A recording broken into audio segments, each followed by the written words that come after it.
Eyes on the target. No, no.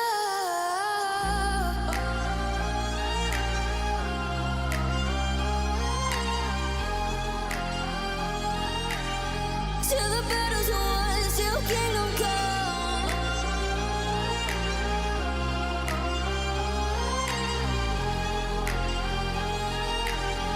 I'll never run. Best to give me your loyalty, 'cause I'm taking the world, you'll see. They'll be calling me, calling me. They'll be calling me royalty. Best to give me your loyalty, 'cause I'm taking the world, you'll see. They'll be calling me, calling me. They'll be calling me royalty.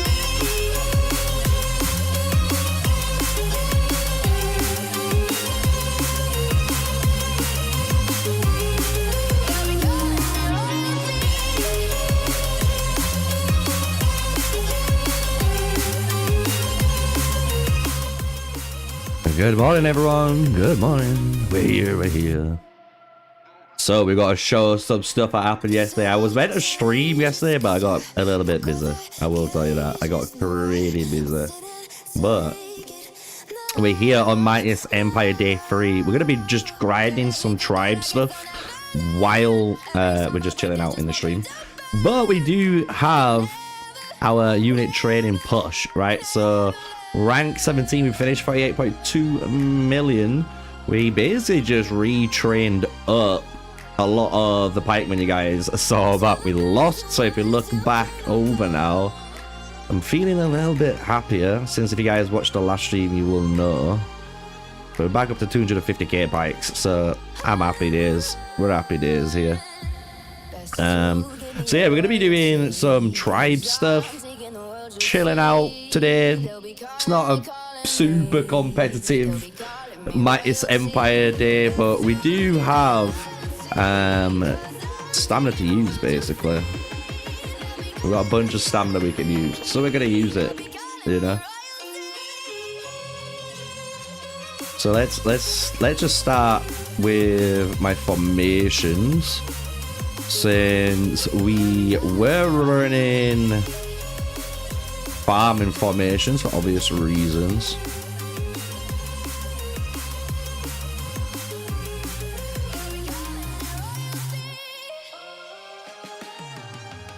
Alright, it's one already set up.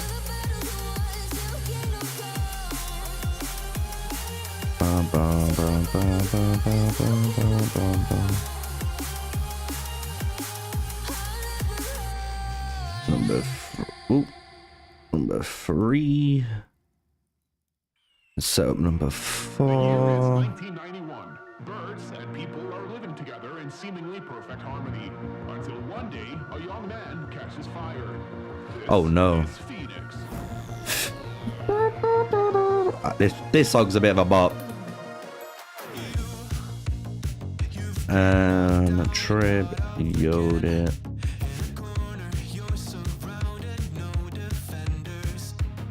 Right, we're sorted.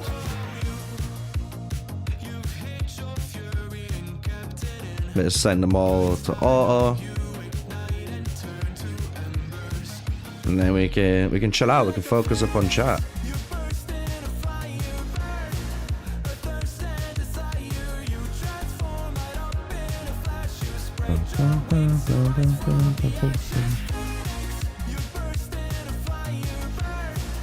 Lit.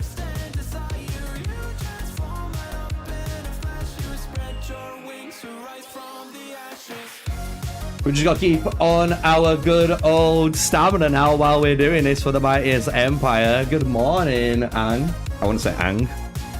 It's not Ang though. But good morning, bro. We are early. It's been a good morning so far. We've done a little sneaky peeky recording with another content creator. And when I mean content creator, I mean one of the biggest out there, especially in mobile gaming. So I'm looking forward to later on editing that video, I'm gonna be honest, because he's just gonna be sorting out the audio stuff for it. Just make sure the audio levels are good. He's gonna pass it over to me. I'm gonna do all the video side of the editing, putting on my little flair. So I'm looking forward to that. It's gonna be a fun one for this Friday. Why am I not aware like Blaine? Because Blaine, from what I understand, Blaine runs, from what he said on his other live stream, he has 2 channels. He runs 2 YouTube channels, I believe. So, his other YouTube channel is a very successful channel from what I'm understanding. So Blaine has more income. You know what I mean? So that's why I'm not a whale like Blaine, you know? I'm just a nice, casual, low spender, if you want to say, like, nice little, try to mid-max my spending if we go for it, right? But we don't have to be like Blaine, you know, in spending to enjoy the game. It will be good one day. Who knows? One day we might be big enough so we can do a King Arthur. Maybe we can do more crazy giveaways, because I'm waiting for this final sponsor to pay. And once this final sponsor's paid, I can do the giveaway. I haven't forgotten about my giveaway. It's just, being a full-time content creator and you got to pay the bills, it is a pain in the ass waiting for sponsors to pay. Yeah, he has a big channel. That's why I don't know what his channel is. I want to ask him and like look at it, because I'm really intrigued, you know. It's really cool to see other content creators try other stuff out. Hey, Chloe in chat. Oi, oi. You should be hard at work, madam. You should be hard at work.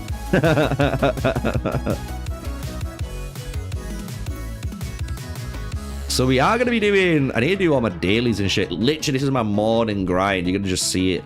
What we're going to be doing today, basically, while we are cranking out the tribes. Part of me just wants to use all my stamina and then just let it fly. But then, obviously, I'm not mid-maxing on technically just generating an extra little bit of stamina each, you know, or AFK, if you want to say it, over time. You are working? It's a Pokemon channel. Oh, that's pretty sick.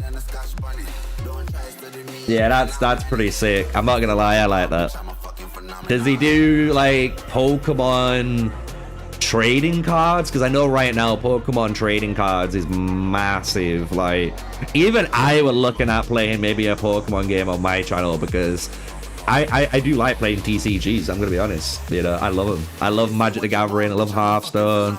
You know, I've played Yu-Gi-Oh! I've played, I'm trying to think what else I've played. It's like Ascension, really good, like deck building game. I like my, you know, card games. Yeah, man, I can imagine. If he's got a Pokemon business too, that's massive, man.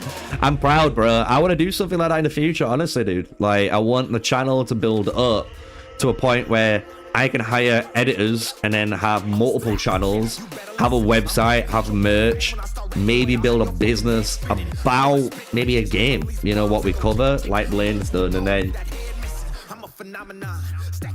build up on it. You know what I mean? Is just getting there, just setting milestones. Get one milestone done, just focus on it. You know it's gonna be a long road, but if you look at the short gains, that's what keeps you going, man. That's the one thing I noticed, man. It was so hard when you start being a content creator. You put in videos out, you're hardly getting any views, you're not really, you know, providing good quality of content either and stuff, and you're like figuring out what you need to improve. Like, that is a grind, and that is like a test of willpower. But once you get through that and you start to crack your code, and then you, like I say, you set up milestones, anything's achievable. Anything is achievable, man. That's like anything in life, you know.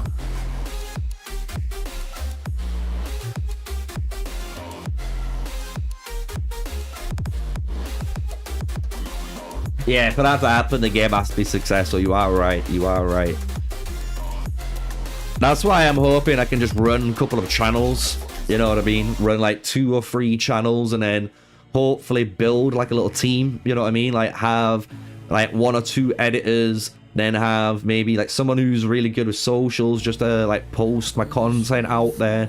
You know what I mean? Do something like that. You know what I mean? You should have no queues on Idle. I've literally just logged in. I've literally just logged in. Don't worry, guys. I know. I've literally just look. They've literally on 10-minute timers. So, but you'll notice these ones have got a little bit more. But yeah, they should. But don't worry, chat. Chill. We've just woke up. We've had to do a busy morning on recording. We've got this waiting. I don't want to be popping any of my buildings yet either, because as you guys know, in day 4, it's speed up consumption. So I'm gonna try and stream tomorrow, and we're gonna try and do it. I'm gonna see if I can get some buffs as well, like the building and research buff. Because we could... We've got some speed ups to work with, you know what I'm saying?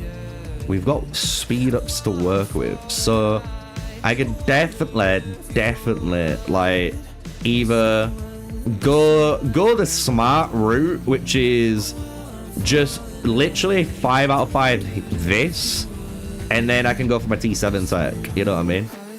Or I ignore it and just be a big dick.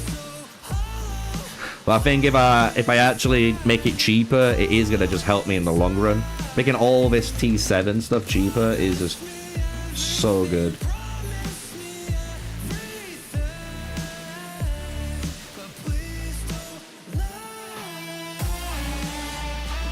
Is the power day 5? Oh, you are right. Yeah. Nah, you are right. So, do you know what then? Tomorrow, what I'll do the cheese, bruh.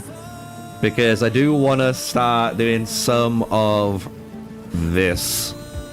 So I'll speed through a bunch of this. Because what the plan was today, empty out all my stamina, get it all emptied, and then just farm meteorite for tomorrow. So I can do all my forging, because that's just speed up usage there. And I think it does count if I remember right. Let me go back and check. I'm pretty certain. Yeah. So I can use my forging, get a bunch of shit ready, so then I can come in here and start 60ing my Lubu. Then I'll 40 my Guan and 40 my Attila. Then I'll work on my 60 Richard, 40 Mansa, and I'll do same over here. Oh, I could even do it on Mia before and do that third, but I don't know how I feel about it, man. Yeah. We're all in the same boat. We're all in the same boat. Forging. I can do that tomorrow. Do you want me to stream it? Stream the forging, see what we're able to achieve.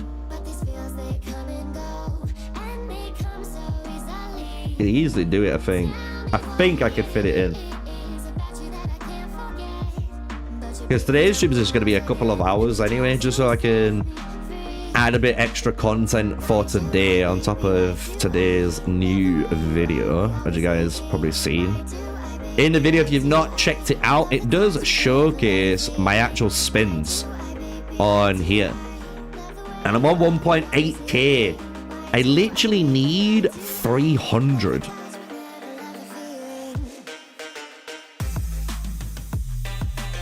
But part of me is thinking, good morning, Steve, bro. Good morning. What I was thinking of doing in terms of this, but I am scared of this gamble, because it's a gamble what I'm about to say. If I ignore it, I'm going to hope on Age of Empires Mobile's 1-year anniversary, there's going to be another legendary 2% skin. You know what I mean? I'm going to hope. Because then that means that could happen in what, like, I think it's like 6 months time or 5 months time or something. I forgot how long the game's been out now, but we're definitely closing on to that date. And from then till now, there's definitely going to be a couple of more holidays involved, which is going to be more Herald Store stuff, I'm hoping.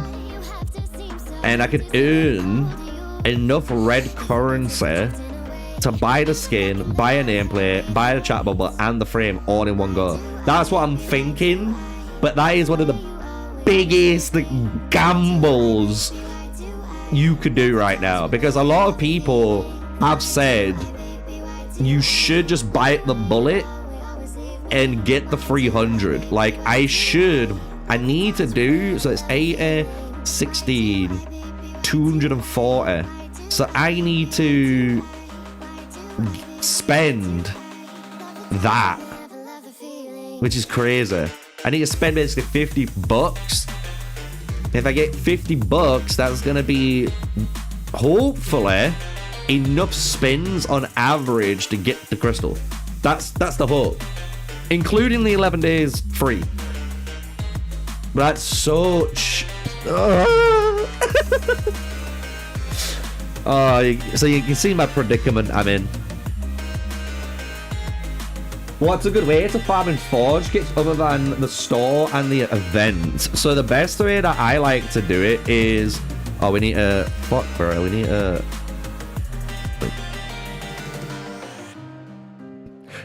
Shall we just? Do you know what? Shall I just go over so I don't have to worry about it? I know, like, a lot of you guys are gonna go anal about it, but it's just gonna ruin the experience otherwise. You know, I'll put it to like 400, and then at least then I don't have to worry about checking it every 2 minutes, you know?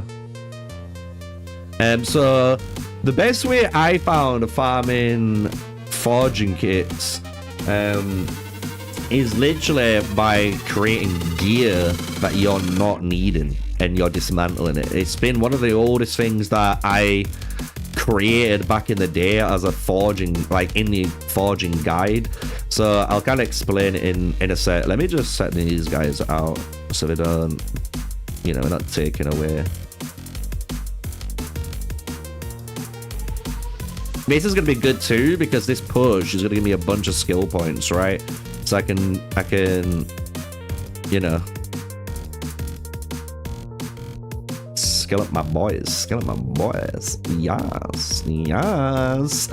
Right, so forging kits, how to upgrade gear, right? Because that is the big one, right? How to get your gear so it's like 60, 40, like this, and then like 60. As you can see, I'm already working towards, you know, how do you get forging kit, right? So you need to sit down with yourself and you need to decide which march, or 2 marches at least, just pick 2 that you're gonna be working on. Meaning you're gonna work on like my archer march first, and then my cav march here will be the second march I'm gonna work on, right? So the time it's gonna take to do that is gonna be a long time. Honestly, it's gonna take you a while to do that. Meaning these pikemen, you could equip with some gear. You could get it to like level 10 or level 20. You know what I mean? Like, you could do this with that gear, but you're not really investing into them, because anytime you're investing into these heroes, you're technically delaying your other main march, right? So what you want to do is go into, you know, the search area. Obviously, you're going to do the iron meteorites. If you didn't realize, these warehouses give you the chance to obtain, obviously, epic and rare blueprints. So then when you go into your main citadel now, right, you're going to go into your forging area, your little blacksmith. And what I do is I have auto dismantle, and I make sure my rare is always ticked. So no matter what, then, in the day, right, I know it's going to take me 1 hour per blue, right? It's going to give me around, I think it's like 150 or something, 250, I forgot what it is, per rare. But then you empty it all out. That's going to give you a bunch of forges, right? Then what you can do is, as you can now see, if you're not working on pikeman gear, you would get rid of your pikeman stuff, right? Because then that's just giving you more forging gear to work on your main gear, which is your archers. And what you would do then, which is what I am doing now, is once your archer formation is 60, or say like this is 60 as well, and this is 60, like whatever level milestone you set for yourself and you achieve that milestone and you're moving on to the second formation, right? Every archer piece that you get now from a random drop can be dismantled because you're not going to be working on it. Because even if you get better heroes, you're just going to be swapping your gear around. You're not going to be trying to run 2 archer marches because it's just going to be too difficult, especially in the current state of the game. Like, you just don't get enough to do that, right? So like, that's what you kind of want to be doing, right? So right now I'm dismantling all my archer gear, and that's going to help me boost up my calves. And what this is now allowing me to do is get these guys leveled up, and then at the same time, now I can save 1 pikeman, right? I can work on pikeman stuff now. So that's kind of the way. So at the moment, I'm getting rid of infantry and archer gear. And then once I've done my cavalry, I'll be able to get rid of my cavalry and archer gear. And I'll be working on infantry and pikemen. And then once I've done infantry, right, I'll be dismantling infantry, archer, and pikemen. So it's like funneling all your resources into one. And once it's done, the reward for doing it is you get to recycle that forging kit and go again on the next one. So hopefully I've kind of like explained that pretty well, because it is a lot to take in. But maybe I'll make a new video on it all for you guys, how to maximize it on it all. And it's the same with like, I've gone down the philosophy on my account, which you don't have to do. But I've gone down the philosophy of, once I've got it, I don't need it, right? So like, when you look at my signet rings, I have a lot of signet rings. I have a lot. But at the cost of having a lot of signet rings, as you'll see, I only have like a level 10 Radiant Guardian. I'm working on my Tranquil Water right now. I've got like level 10, right? You can kind of see the theme here. I've made sure I've hit level 10 and got that upgrade, at least that 1 pip on my rings, right? And I've just got Ring of the Bear and Ring of the Boar. So I'll be leveling these to level 10, right? That's the trade-off of getting all the rings. But once I get, and this is what makes me kind of happy right now. I feel like my grind is almost over because I'm on 1,000. And as soon as I buy this lofty mountain, I am just going to be upgrading rings then. I can choose which 3 rings I want to upgrade. I'll get them to level 20, level 30, then go on the next 3 rings and do the same. Because I'm not going to be locked down now by worrying about saving up to get a certain ring that I might be missing. Like, the only ring that I might want after I get Lofty Mountain is literally going to be Messenger or Sacred Sage. One of the pikeman ones. That it is it. But I don't plan on getting that anytime soon. So, you know, I'm feeling good, man. That's the way I've played my account. People have played their accounts differently, right? And that's kind of the beautiful thing about this game. It's all about a management system, and it depends on how you want to manage your resources for short-term, long-term goals, and you know what I mean, like mid-max. I find it interesting. Everyone's got a way they like to play, you know?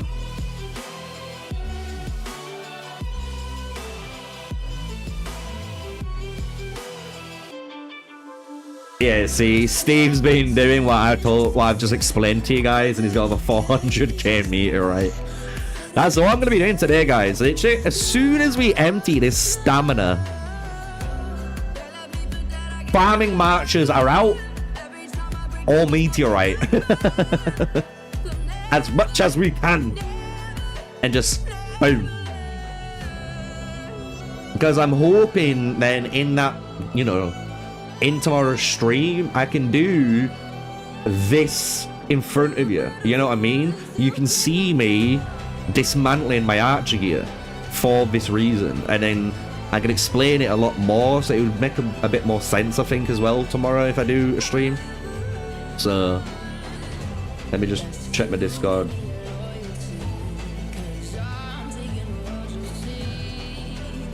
Sweet. My video has been sent to me so I can edit it as soon as the stream finishes. It's gonna be a really good video on Friday. I'm hyped. I am hyped for Friday's video. Oh, I can't wait. Honestly.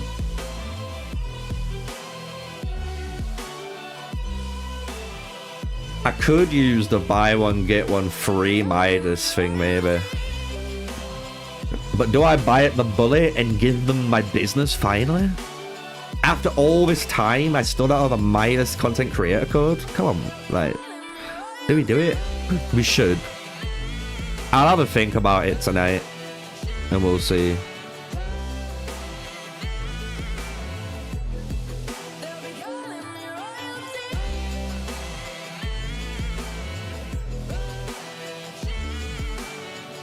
Alright, let's start getting the store bought out.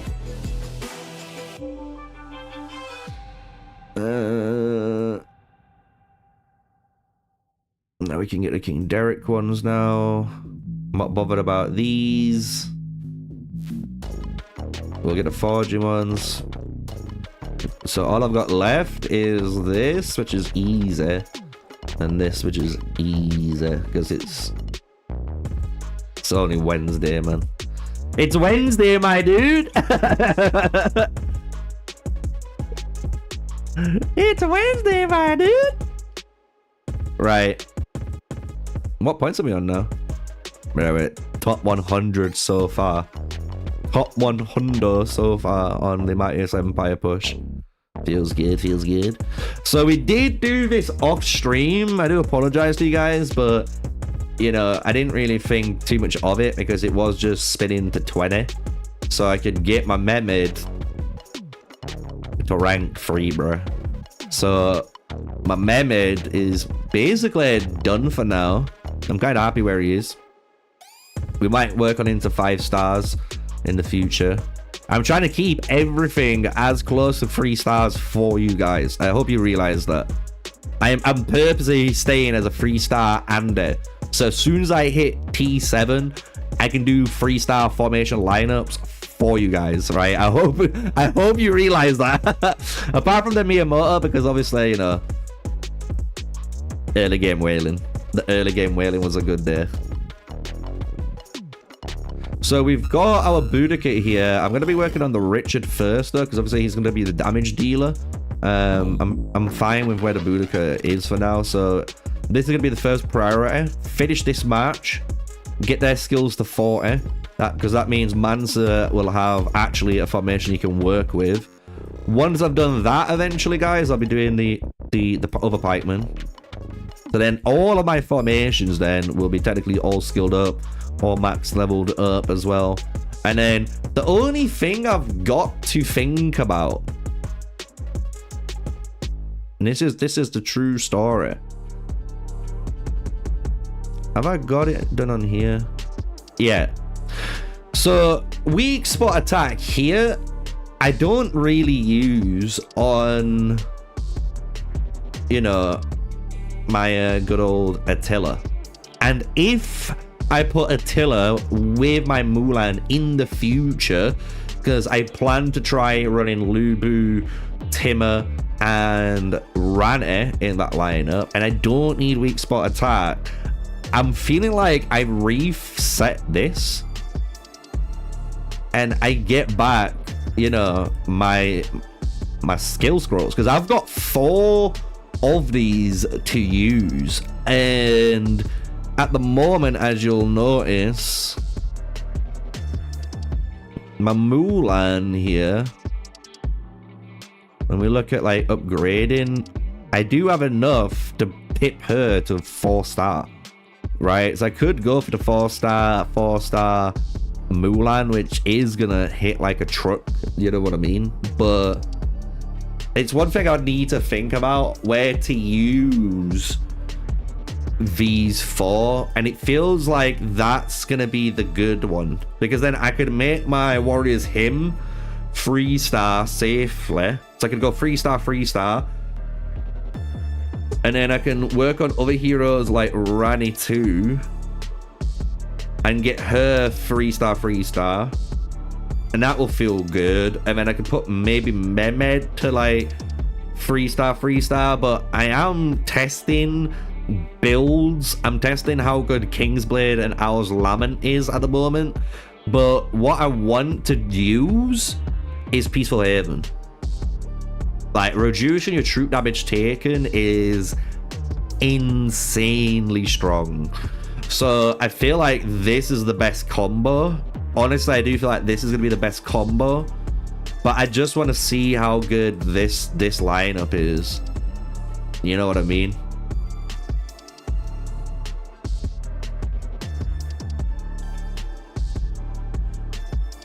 Is Mansa the best pikeman? I don't think Mansa's the best pikeman. He's definitely up there as the best kind of like support pikeman because of obviously reducing your troop damage taken. Super powerful.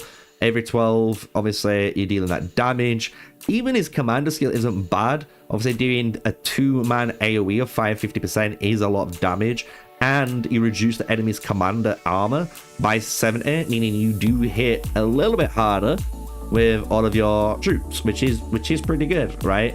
But what makes him really powerful is the fact that he increases the damage dealt of your commander with his own Golden Odyssey skill. And I'm running Tenacity at the moment, and I've been absolutely loving this now.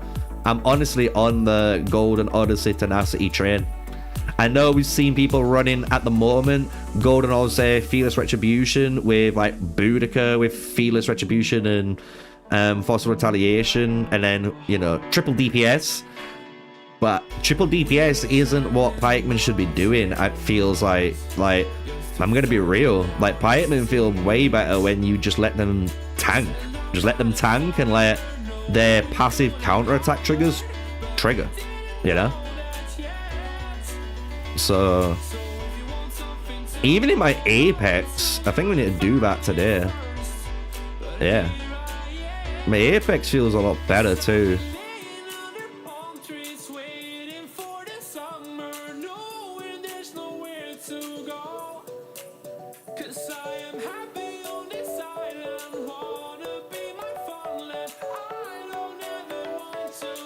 See, we hit this guy.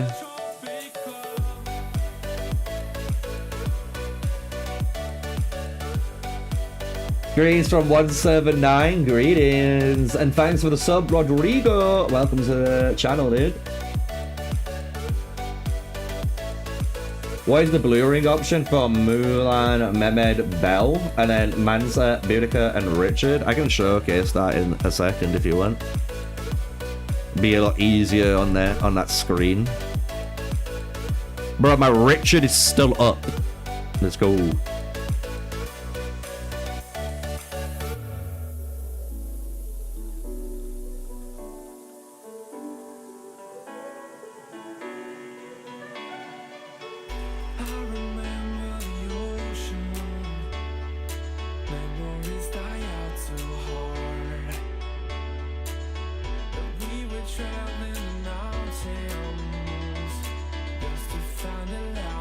Oh, that battle ended too quick. Oh no.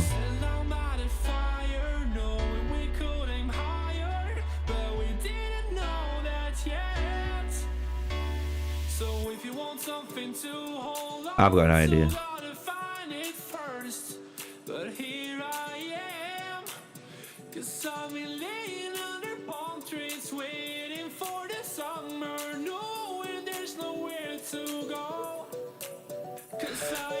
Right, let's go.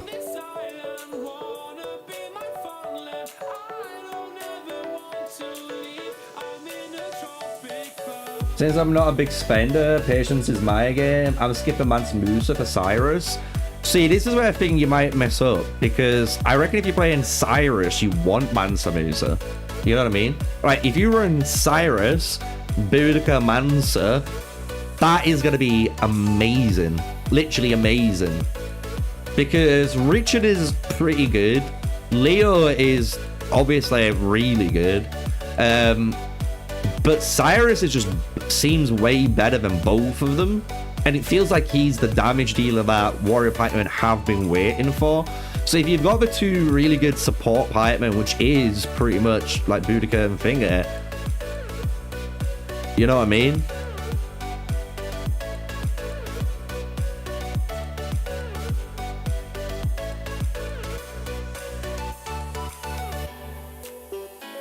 Do you reckon I can out-survive it? I should do. She's got no troops there. I'm gonna save my last 2 runs for tonight.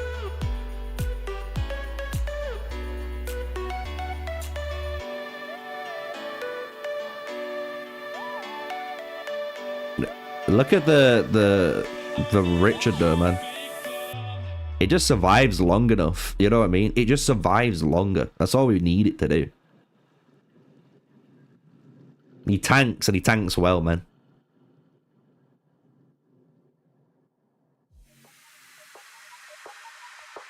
See, I'll save these 2 up here. I'll add them now just so I don't forget. But I'll save these 2 for tonight, so I can push a little bit when I need to. We're out of CP. We're out of stamina. Let's do it again.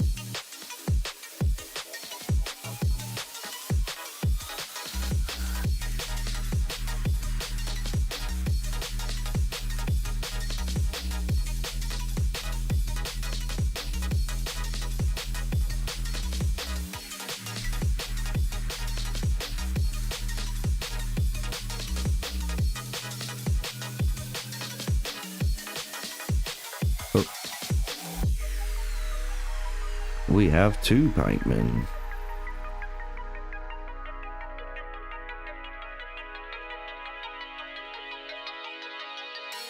Lit. Right, they're going out again. Now we've got our daily done, which means we've got our heroic expedition done on the 4.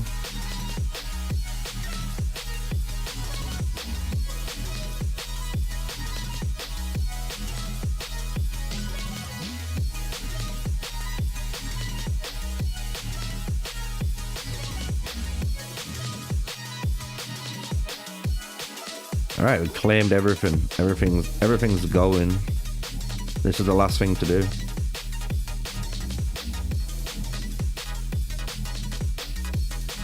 If Richard isn't 5-star, it's better to have Mansa Commander, Boudica, Richard, or Leo.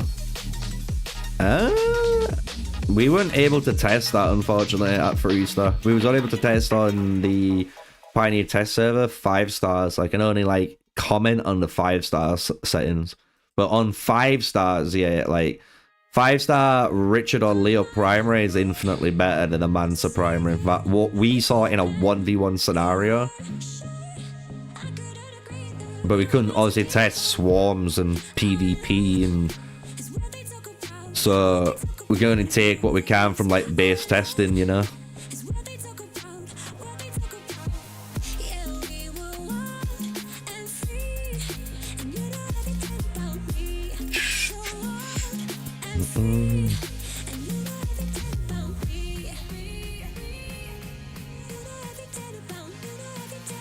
Yeah, the game needs to give a little bit more in universal medals. I agree with that.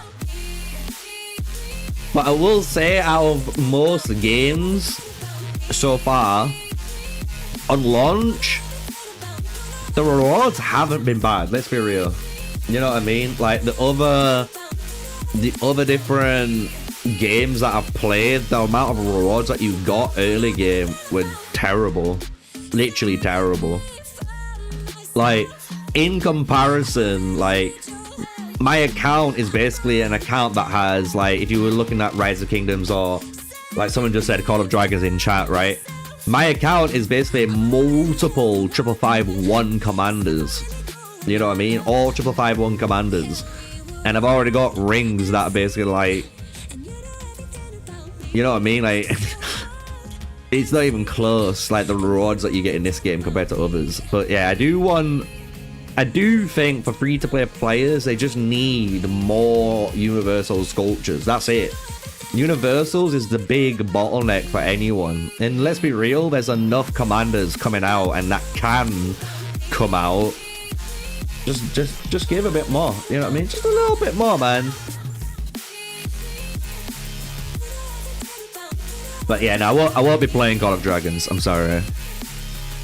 The game, especially this season, has been a letdown for me. So I'm going to be honest, I haven't played. It bored me, man. Guns knows me, and Guns been talking about it, you know, behind closed doors, but I've not been that fun.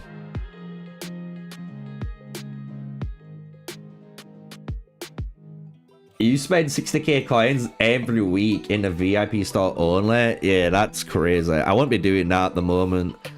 It would be one of them things to consider. I know people are doing it because someone said, like, I think it takes like 5 or 6 months, maybe 7 months, if you can literally just start pumping in so much Empire coins that you will hit VIP 12. But to me, the amount of Empire coins you have to pump in to get to that VIP 12, it is redonkulous. And the amount of, like, you know what I mean, like spins we could have just done, or the oh, we could do some Mansa spins actually. Should we do some Mansa spins? But you know what I'm saying, like, it's just one of them. I feel like you could be using your things way better. But that's me. Oh, we're getting so much skill points today, bro, from these. This is a good day for skilling. Good day. Should we do some? Should I break the 60 bank for him? Give him an extra like 15 sculptures, work towards that 3-star Mansa Musa? Because that's what I would be doing if I'm gonna do out now. Work towards 3-star Mansa. We got the 1-star, get the 3-star now. Additional recovers units. Big. That in conjunction with the tenacity is what's going to transform my march. So I might have just taught myself into it, man. We'll do to what you call it. We'll do to 60. Why not? Woo! 20 spin! Oh my god! Let's go. Don't remind me again. I don't want to remember this.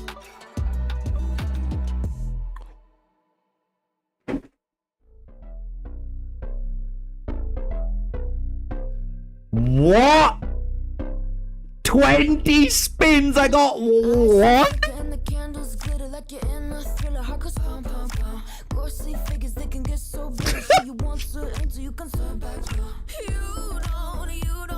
Do you know what? No. We're gonna do the filthy thing. We're gonna pretend that the trick works. The trick works, guys. We got 2 straight away in 5. Oh, it hurts my soul. I just got more sculptures in that 5 than I just did in 20 spins.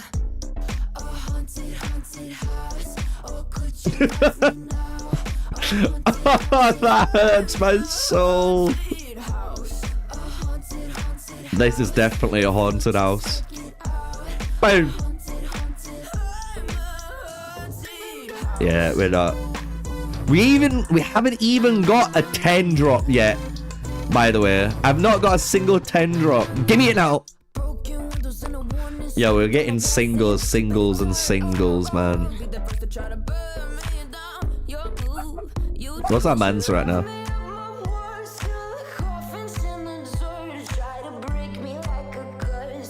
Need like one more sculpture to get him pipped again. Oh, do we keep going? Do I have enough? 42.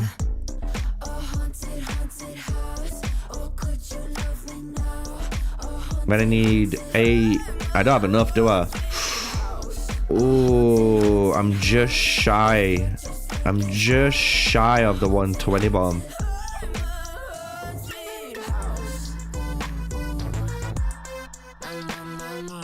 But I've got 4 days of free spins too.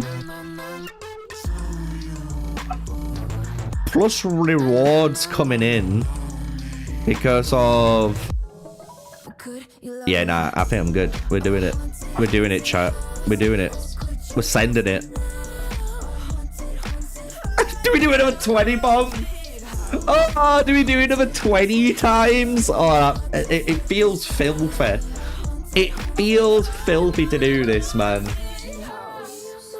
When you buy the first Mulan pack in-game, gives you a discount for the Imperial Gora packs. Where do I find them? I have none in the shop. They should be in your bag, like literally in your bag. What is the best cav lineup with Mehmed? I'm gonna be honest, Marshmallow, I don't know how to answer that question because I've never thought of running Mehmed at the moment with cav because he's infantry and an archer. But it could be something to look at. Right, let's see. Four. Nah. That's a rig. I'm doing 5 times, chat. We're only doing 5 times. That's rigged. 20 times. I only got 4 sculptures. I got 2 in just 5.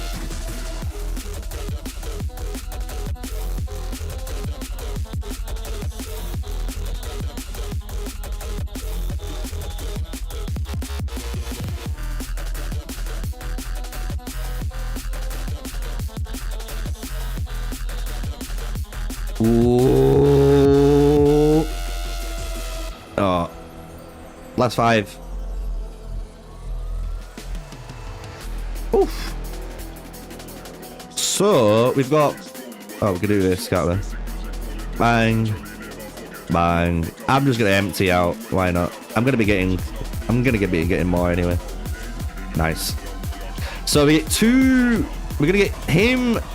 You know, in 2 days, we're going to get 15 more sculptures for him. I'm not complaining. I am not complaining.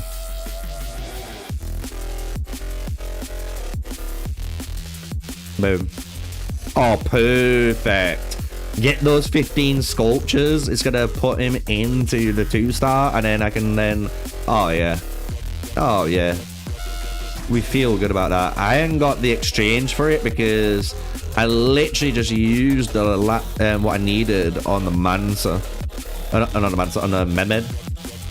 So we're good there. And prior to that, we just did 3-star on Ramcam. So a lot of my universals went into Ram. But yeah, man. Another one ticked. Get him 3-starred, and then we can 3-star maybe the Boudica. You know what I mean? And then we'll have pretty much every commander that you guys want me to test at T7 at 3 stars. Some of them I can't control, you know. But I think for those, like, you guys don't really care about those, you know. Yeah, we've even got like 2-star Hannibal for future. I've even got a 1-star Tamiris ready. We've got Charles here, Saladin, Suleiman, if we ever need to in the future. Because you never know, right? There might be a point where heroes just become kind of stagnant and then you just have so much stuff that you can work backwards a little bit. And maybe one of those old heroes might be good. You never know. They might come into the meta, so it's good to have them. Let's send these out again. And then I'll do some skill points and catch up with you guys in chat.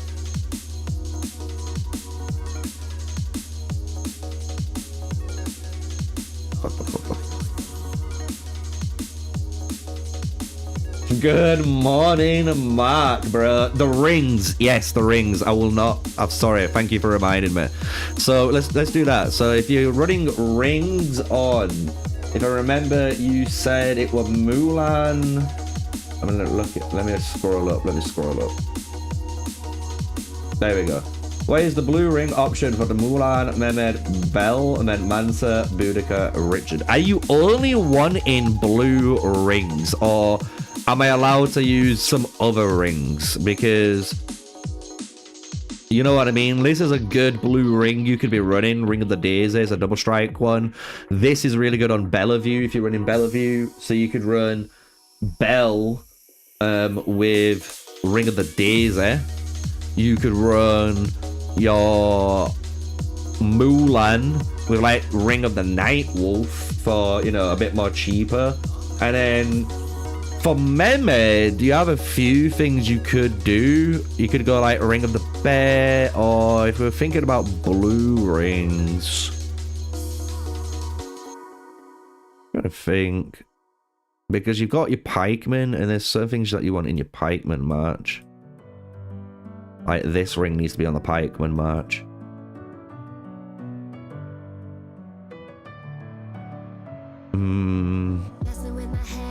Well, if you can afford it, I would say the Tranquil War. It's 1.6k though. Otherwise, you're looking at like rings that are similar. Like you want some sort of survivability ring in the purple one, depending on what you're against. Not this one as well. Not too bad.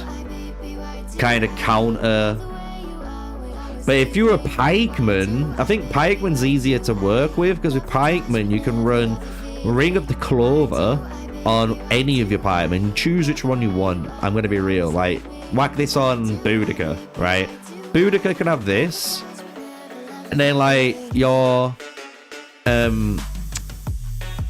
Mansa Musa can have, like, this one. And then your Richard, Leo, or Cyrus, whoever you're going to run in the future in the primary slot, can just run Ring of the Ball. So you've got this really good damage, you know, steroid.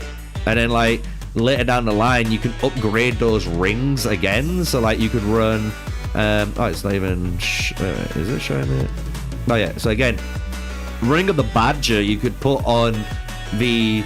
Instead of maybe the Ring of the Clover, if you feel like you're going against a lot more Lubus, a lot more Mulans, you know what I mean? Like, you can switch this about if the meta or the open field kind of dictates it for you, you know what I mean? Or even the Ring of the Falcon. Again, Ring of the Falcon's a really good, like, ring for a lot of different reasons. Especially if you put this on your Mansa. Increases his healing effect, especially at 3-star. So his 3-star Mansa getting increased healing effect from his skill, and if you're in tenacity build like me, it's helping that, and this is giving you some recovery, so it's a really good ring. So you can run those type of rings on those marches, so hopefully that helps you out. All blue rings, yeah, I don't think that's possible, because like you would have to run ring of the finger. Where is it? Right. You'd have to run Ring of the Iris on Mulan to give her some extra crit rate to do more damage, hoping the Warrior Hymn with Attila and this is enough critical strike rate. Then your Bellevue would have to have what I said before, right? Your Bellevue would have to have a Ring of the Daisy, and then I would just put Ring of the Tulip then on Mehmed. You're forced into it, because then you have to do like Ring of the Lily and Ring of Clover on 2 of your pikemen supports, and then your 3rd pikeman, there's not really a ring for him. Literally, there's not a ring for you. So you would have to, no matter what, you would have to get the Ring of the Ball. So you would run 1 epic ring, 2 blue rings, and then 3 blue rings on the Archer March. That's the only thing I would do. You know what I'm saying? You glad you made the stream, Bagel? Welcome to the stream. Welcome everyone, man. Absolutely crazy to see you all in here. We've got 40 viewers right now. Love to see it. Smash the like if you want to support the stream. It's nice, easy. Takes 2 seconds to do, and it makes the YouTube gorillas all bounce up and down because they get fed a nice little banana from my stream. So, hopefully that helps you with the rings stuff. What gems are in my Mulan? Full unit cap, full might, full secondary strike, and then I got unit cap, might, secondary strike. That's what I'm running. And I'm still working on them, as you can see. I just want to get this one legendary and this one legendary, and then I'm happy, man. I'm happy with those gems. I do need to fix, I think, some of these. I haven't fully looked. Like, I've got the unit cap here, but I need another one. Oh, we got it here. Right, so I can inlay that. So that's good. So that's done. Might. Have I got another might one now? Yeah, so I can lay that one. So that's in there. At the moment, I got Signet Strike. I don't think I need this. I actually don't think I need this. Because all of my skills are turn-based. So it's because this is the gear that was on my Bellevue, if you guys are wondering. Not bad, because as you guys can see, I do have a legendary turn-based skill, bruh. Lit. So we'll put that in. Put that in. Put that in. So that's better. And then same here, because this was for my Bellevue March prior. Boom. And that, if I look correctly, has now... Yes. It's freed up the gems that I need. So I can go bag. I can go vault, gems, fuse.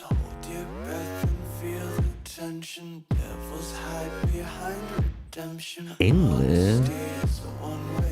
Oh, I know why I'm a dick.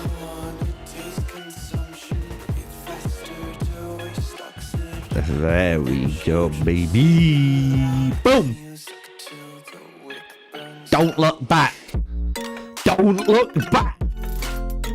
Look, 9 inlaid. I could make 3 legendary ones, but I can't, man. It hurts. I'm waiting until this number gets to like 30, bro, and then I'm gonna go crazy.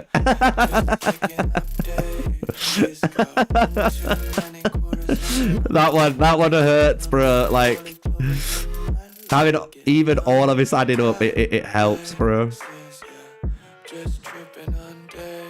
Right, there we go. One more piece remaining. One more piece remaining. That feels good, dude. That feels good. It feels good. Why am I not using gold gear? Because the thing is, if you try to have triple gold gear on your march, you're forgetting the cost of obviously starring it. But then with gold gear, as you should know, when you get to this stage, like I am at, if I want to upgrade this, it's 610 per pop. That's prior to hitting 70 or 80, which is even more expensive. But then you got your lightning crystals, and I need 10 legendary blueprints. So like, you will do this eventually, but for now, in order to fight toe-to-toe with people, you need to have some sort of gear that's can hold its own, and purple gear can do that. Because once you got all your gear sorted, then all you're going to be doing is finding a new set of legendary and replacing that epic gear with it, you know. But you can use that epic gear that you've got to empower it, you know what I mean? Like, which is pretty sick. So is what it is. That's the way we do it here, though. We prefer it. We prefer it because it means you can have more marches too, like I'm running. So right now I'm working on, as you can see here, this is my next, what we're working on. So getting this to level 60 is my next priority. As soon as we get this to level 60, great, get that 3rd slot, have it all ready to star up. Same with these two then, I'll do after. I'll do, I think it's the boots and then the gauntlets. Yeah. So you do your helmet, do your chest, do your boots, do this last, because it's to do with, technically, the base elimination rate during sieges. So I'm not too bothered about that, you know.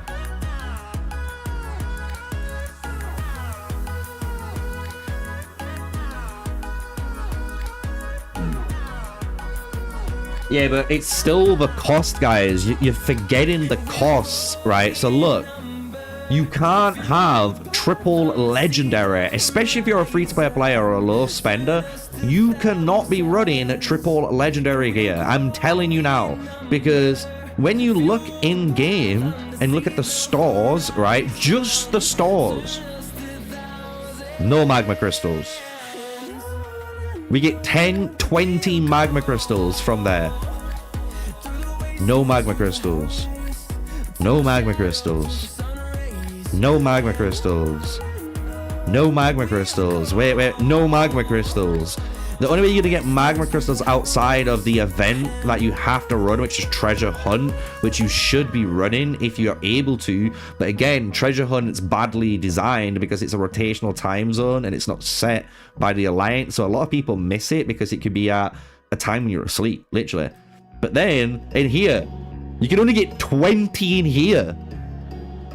So triple legendary, yeah, when you're playing max matches, yes, triple legendary is the way to go.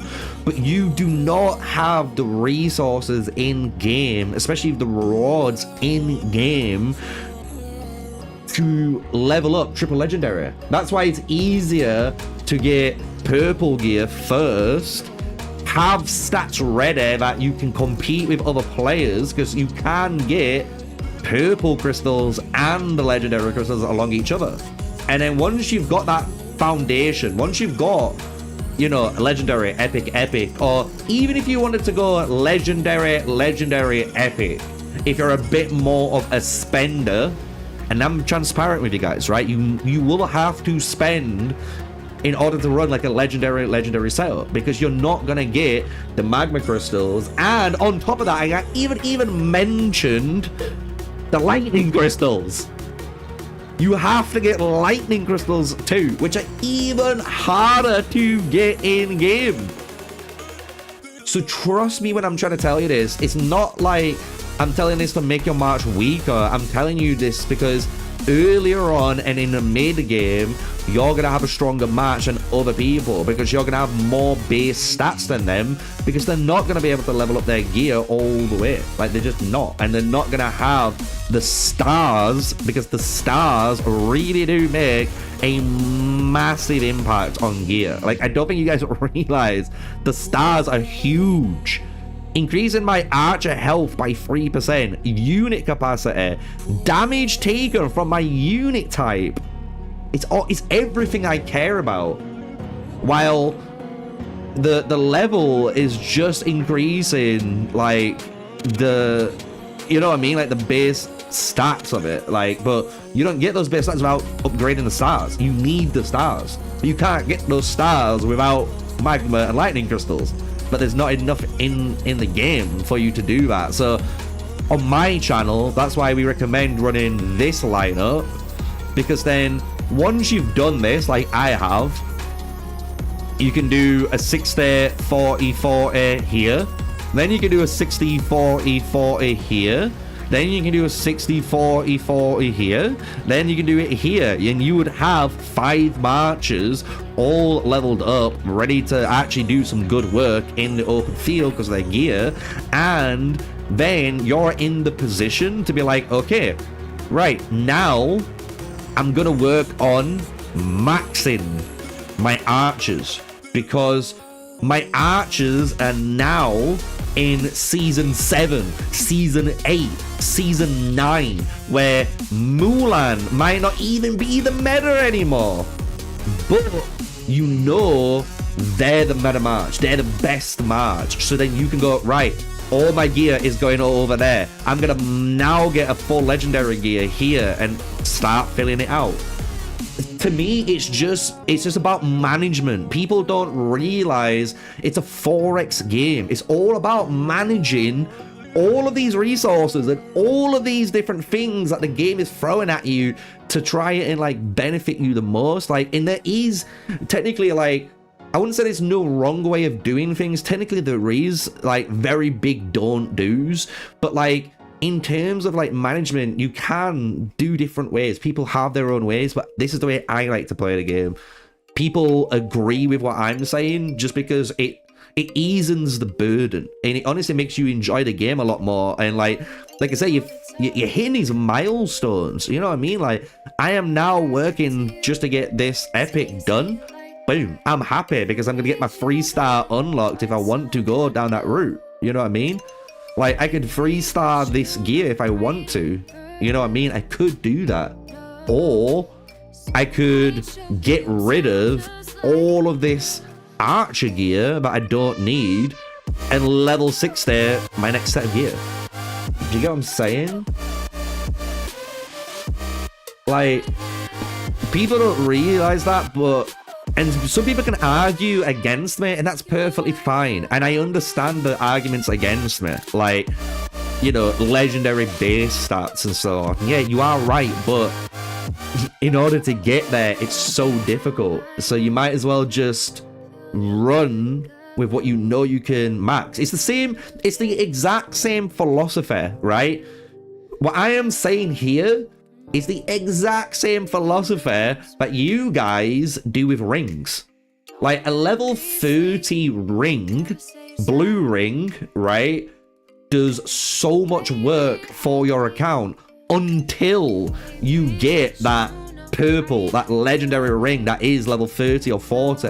Do you get what I'm saying? Like, you need a stepping stone to get to the end game. Otherwise, you get left behind. Like, you do.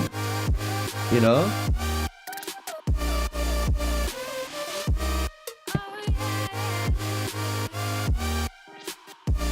Your explanation makes it so easy to understand for semi-free-to-play players. I hope it does, because I do try to explain it the best I can, and sometimes I do get scared that I might be talking maybe a little bit, you know what I mean, a little bit higher, or I might ramble a little bit wrong at times or something, so I do apologize if I do, but I hope I explain it to you guys and you understand, like, why, you know, we do things the way we do it. Because, like, now I'm going to be working on this Ring of the Daisy, you know what I mean? I'm going to get this level 20. Because, why not, you know? It's easy.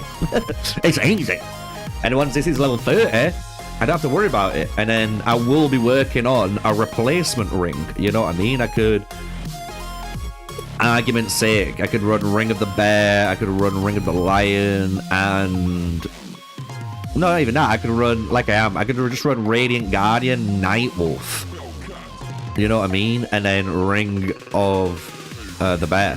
I could do that. Or I could run Tranquil, Radiant, and Ring of the Nightwolf. Like, that could be my end game ring combination.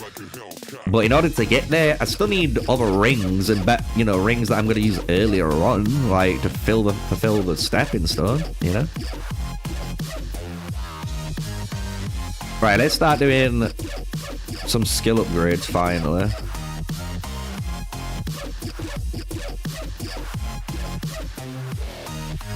Ooh, boy, that feels good. That's what I mean, man. I like doing this because to me, it feels good that I've got these, you know what I mean? It's just like objectives, bro. Like, I set my own game objectives and I do them.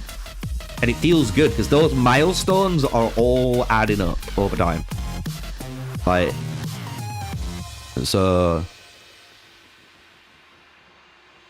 we're out of stamina again. Oh no! We are just going to go bang on this one. It's 380 then. So this should be the last of my stamina, finally. Finally. Woo! 470 BB. That's from using all my Empire coins from Mansa, if you guys are wondering. We still have the mining event to do, by the way. I haven't done that today. And I've got my 10 hammers ready for the reset next week.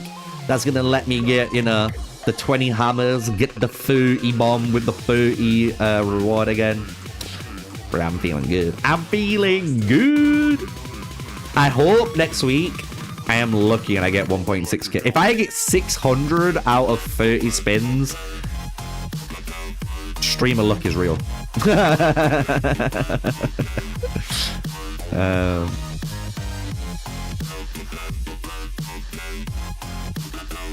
Right, let me send these guys out now.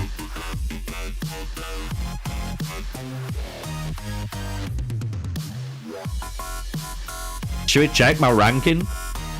What's my ranking in the Mightiest Empire now? Let's see. Let's see.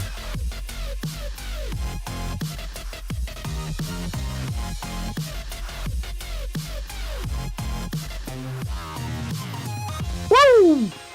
Rank 18, boy. Rank 18, boy. That feels good. That feels good. I feel good. I didn't do too good in the stage 1, I'll be honest. Because in order to get a good stage 1, you really do need to get all 5 formations, like all 5 gathering formations out the day before, basically. Make them max march and not auto adjust. And then you want to farm every tile without them recalling. And then maybe have one in the alliance pit. So then on reset, you just bring them all back max. Like fucking 8 mil loads or whatever it is. And then you go out and then, yeah, you're crazy good. Let me look now. I'm going to try and catch up with a lot of chat because there's a lot.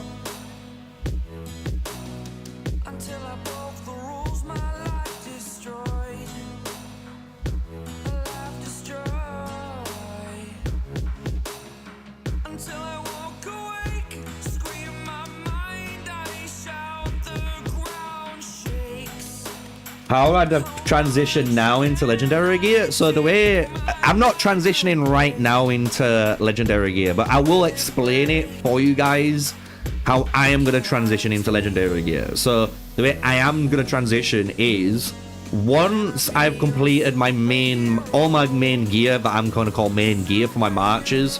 So once I complete the 40...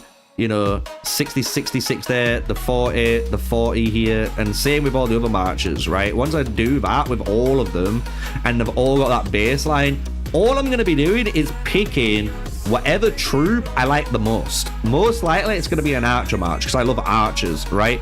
So I will pick this archer march, and then I'll go, okay, what I'm going to do is I'm going to transition this gear into legendary gear. So I'm going to start building the legendary blueprints. So I've got the legendary blueprints. I'm gonna get those extra blueprints I need for the 2 and 3 stars ready. So then when I want to, I'm gonna get rid of this piece of gear and then equip the legendary. Boom, done. Literally just like put it all on. You know what I'm saying? And just repeat that then. So I'll do Mehmed. Once I've done Mehmed Legendary, then I would work on doing Rane or Legendary. And then I'd come down to Guan Yu, I'd do him and swap him into Legendary. Then I'd do Attila and swap him into Legendary. Like, I just work on them then one at a time, because it's easier to work on one person's gear than it is to work on 3 people's gear. And doing it the way I'm doing it, you've already got 1 legendary setup done. Like, look, you're gonna have a gear like mine. I'm just saying, like, if you want gear that looks like mine, where you got level 60 across, 3 stars at least across, and then you're happy, just do what I'm saying, and you will achieve it, like, a lot sooner. And then you'll be in the position like I am, where I can, by choice, I can dismantle any legendary archer gear for now and use that for forging kit essence to level up my gear even quicker. You're gonna see me do it technically tomorrow. Tomorrow I'm gonna be doing it crazy, you know. I'll repeat one question because now I'm working on pikes to get them the most powerful in your lineup. So Richard, what ring? Boudica, Ring of the Clover, or Badger and Mansa Falcon? Yeah, you could run Mansa Falcon. You could run Boudica, Ring of the Clover for now, like level 30 Ring of the Clover. Mwah, right? Maybe when your Ring of the Badger gets around level 20, level 30 itself. I don't know what milestone. You're gonna have to feel that out yourself, right? Then you might want to switch, because that's going to obviously reduce the amount of secondary strike skill damage you take from Lubus, from Mulans, from anyone that's doing secondary strike skill based, which is really popular at the moment, right? Let's be real, it is a popular mechanic. So you're going to reduce a lot of that. So it's going to help you tank. And then you could run for Richard, right? So this is where for pikemen have a really good stepping stone, because pikemen can run Ring of, is it the Badger? Oh no, I'm getting them mixed up. Ring of the Badger is the one I just talked about. I do apologize. They're so similar. They both begin with B, so I do apologize. So Ring of the Badger you can equip onto your Boudica. That's going to reduce the skill damage taken. Or if you are going down the DPS build for Boudica, you can run Ring of the Boar.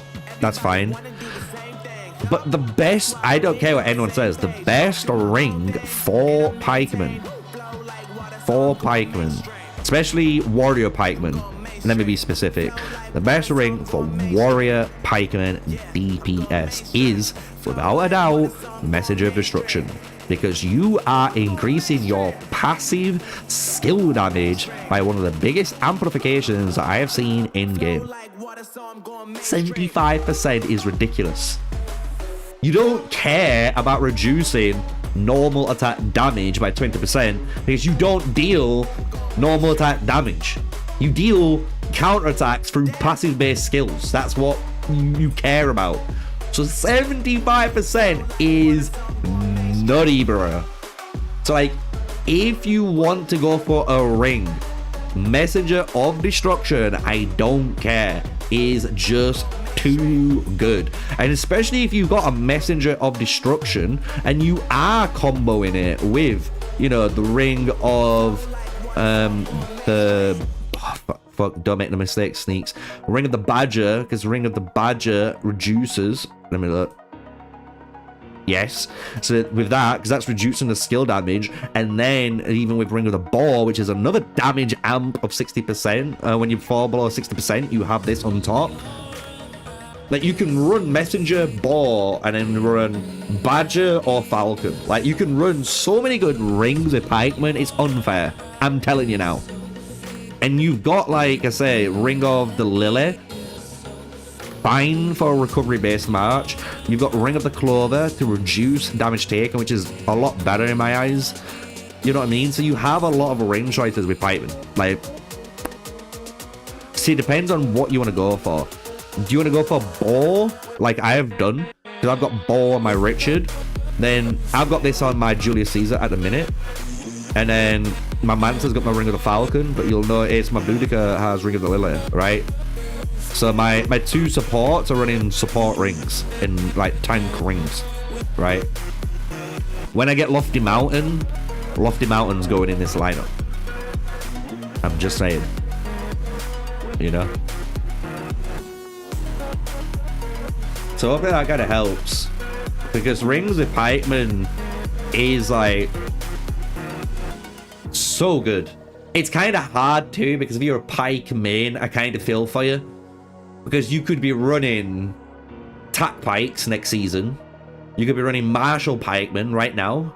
You could be running, for example, you could be running Leo with Richard and let's just say Barbarossa, and then you could be running Cyrus, Mansa, and Boudica. So you can run a double warrior pikeman lineup plus tax plus martial.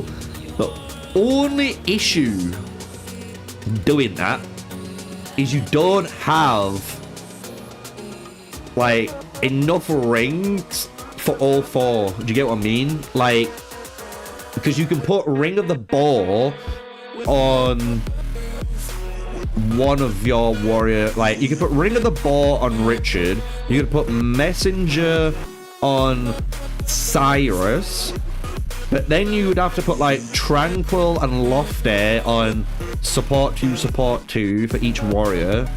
Then you'd have to put like 2 blue rings on. And then you've left with your martial and tack pikes. Well, martial pikes need Sacred Sage, so that's done. So then you might have to run again, like Ring of the Falcon, or... You know what I mean? Like, it starts to get harder once you get past that bit. Because now, even if you somehow sort out that lineup, what rings do you have left to put on the fourth lineup, which is tack pikes? Maybe you just run strategy damage-based rings. I don't know. But... You know what I'm saying? It's interesting because pike mains with one pike unit can run 4 different formations, but they don't have the ability to run all 4 formations at the same time. So, like, I like talking about it because I think, like, pikemans have got a lot of stuff, you know?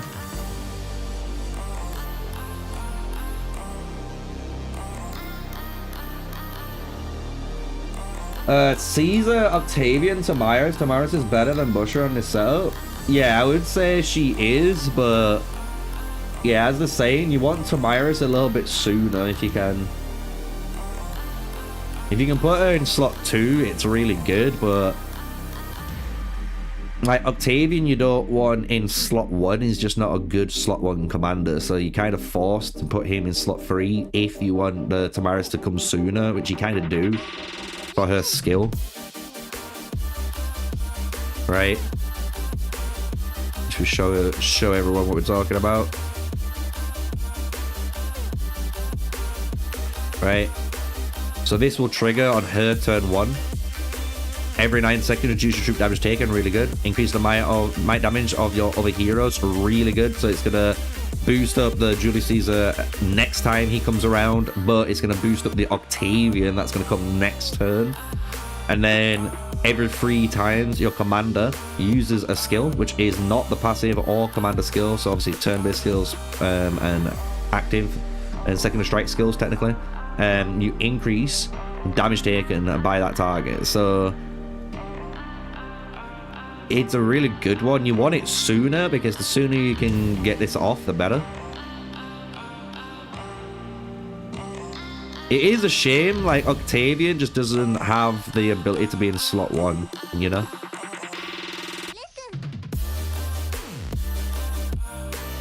Maybe, or maybe you do.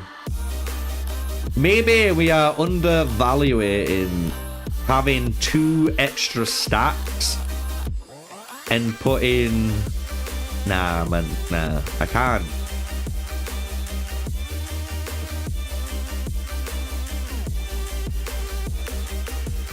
And it's within 18 seconds too, man.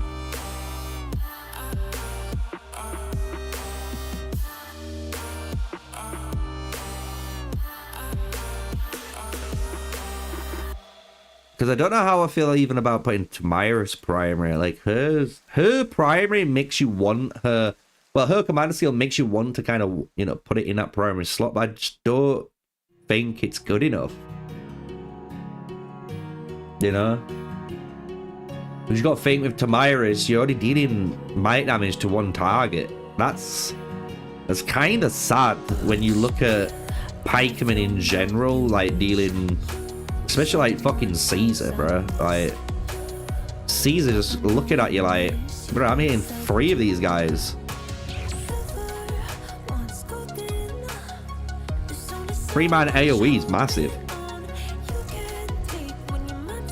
I'm using Lubu Attila and Herald as Cav or Bat, so rig options for Herald. I'm gonna be honest with you, I would bench Herald unless you don't have any other options. Because Harold just isn't... He just isn't it. This skill's really cool, don't get me wrong. Don't get me wrong, really cool. But it just isn't it. Because Harold... The problem with Harold, you don't even have any realistic, like, good more skills that combo with your Lubu really well. So I wouldn't really use Harold in your lineup if I'm gonna be brutally honest with you.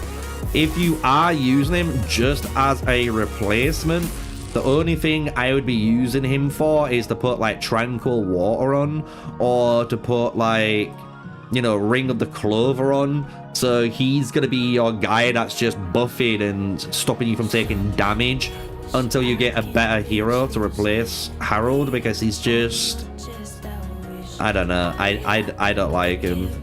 I've never seen a good Harold report that's not a T7 player bullying T6. Let's just say that.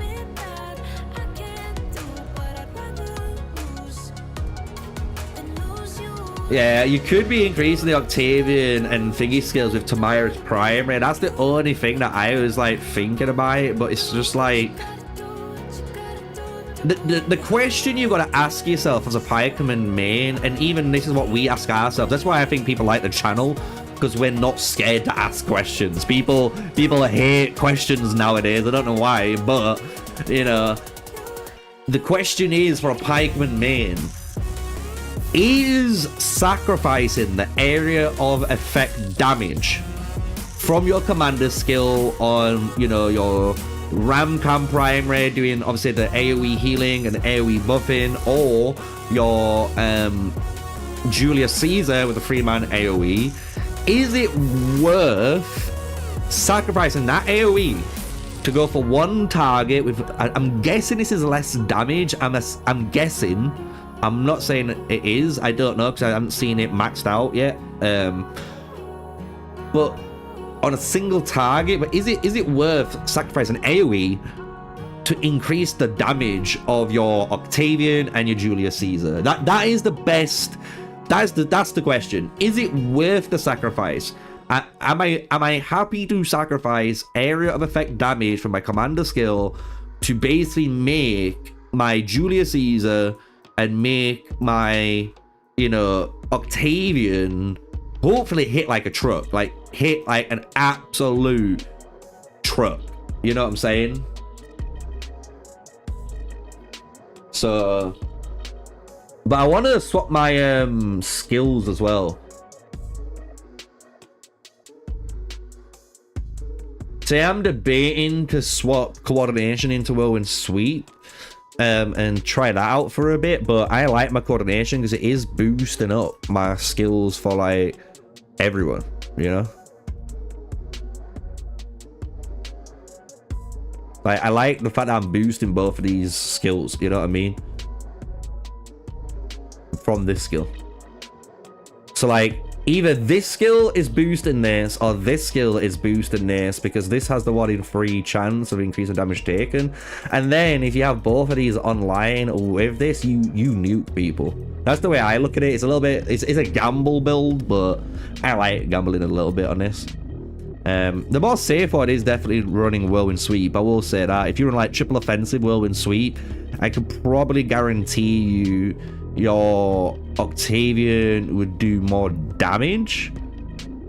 But I just like this. I like this. It's more fun, you know. It's more fun to play this when you see it, especially when it all hits, and you see that guy just go boom, and they lose like fucking 60k HP. You're like, yeah, that's because of my shit lined up.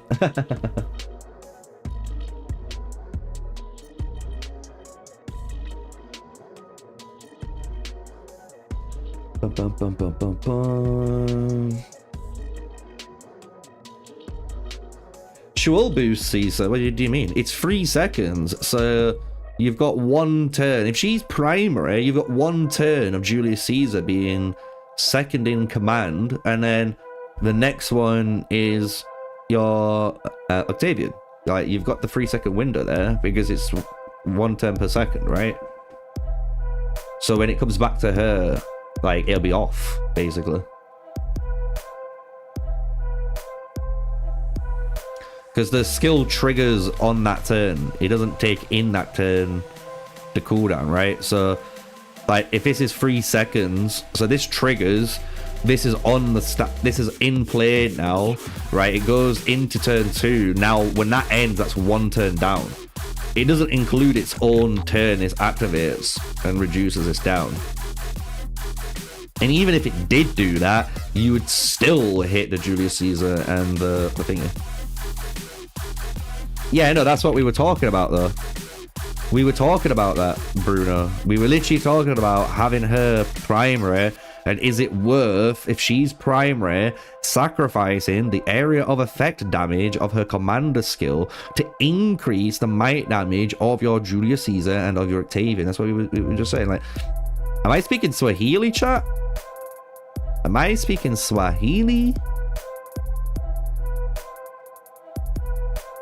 Because that's the discussion that we were talking about. Like, because at the end of the day, your Julius Caesar hits 3 guides of 585%, and he also increases all of your heroes' damage anyway by 30%. Like, it's a 300 rage as well versus what? Is it 250? So it's 50 rage less, so you get it a turn sooner. Yeah, if she's the 3rd commander... No, even if she's the 3rd commander, she should. Right? Because she's in 3rd command, the buff lasts for 3 seconds. It flips over to the main commander. Their turn 1, that's 1 second past. Then it goes to the enemy's turn, which is 2 seconds. And then it goes to your turn, which is your 2nd in command. And that's 3 seconds. So he gets the buff. No? This is why we need turn by turn reports, bruh. Everyone agrees. We would know more if we knew about turn by turn. Turn by turn reports, please. And a lot of this shit could be just... We would know, right? We would just know. Shall we do our farming formations? I want to try and get all 5 in.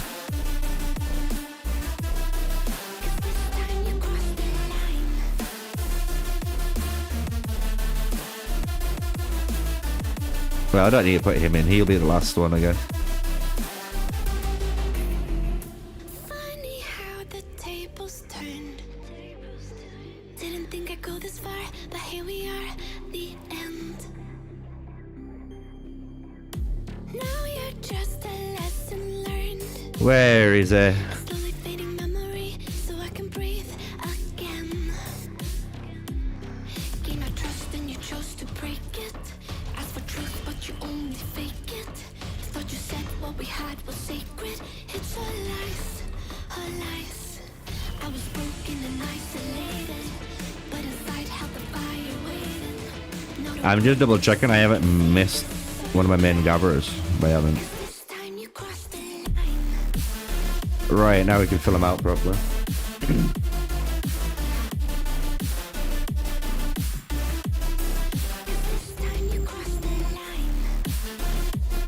Any potential for Julius Tommy run lineup with double tenacity?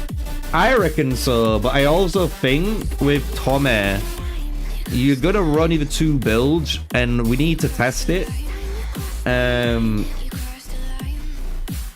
They're not main gatherer. No, I've got other. We've got better main gatherers now, right? We need to. Do you know what I need to do? I need to fucking get this, dude. Should I just unlock it and bite the bullet, chat? Should I just do it? Get my queen out.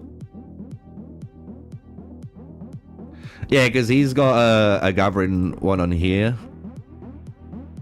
So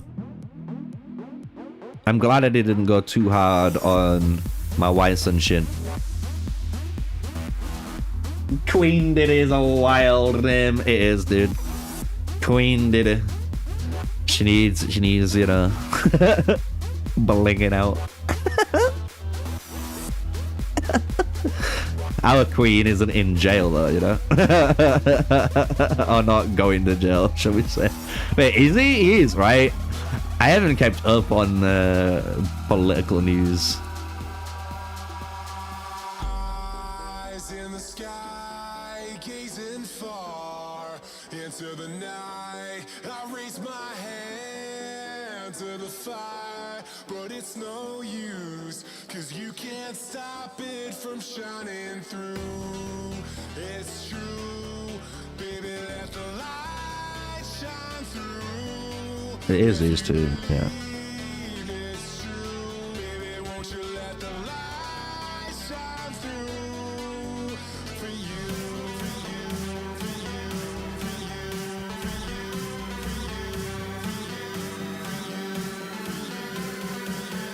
I'll see when I swap them around if it increases my speed at all.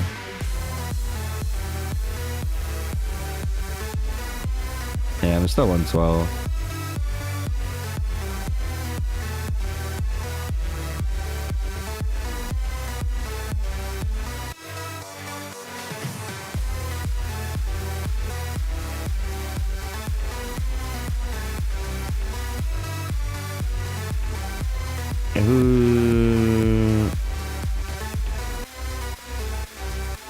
I need to put my highest in here.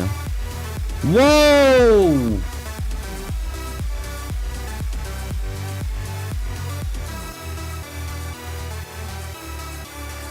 Do I just build the fucking thing? I think I'm R4 still.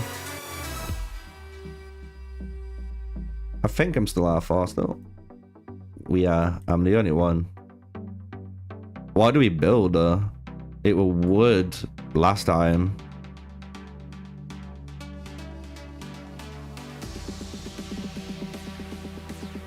Oh no, wait, there is one. Motherfucker, where's this food center?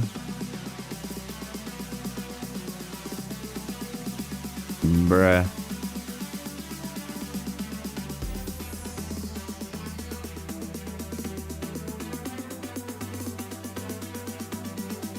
It's literally next door. Rip. Yeah, which one has the highest? It should be this one. Yeah. Put her in there.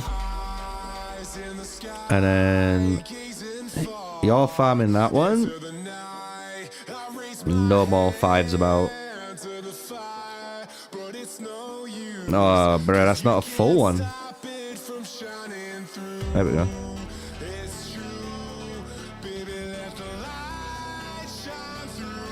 Right, I'm gonna have to bite the bullet. Dido, you're cleaning up, girl. You're cleaning up. You should be used to it.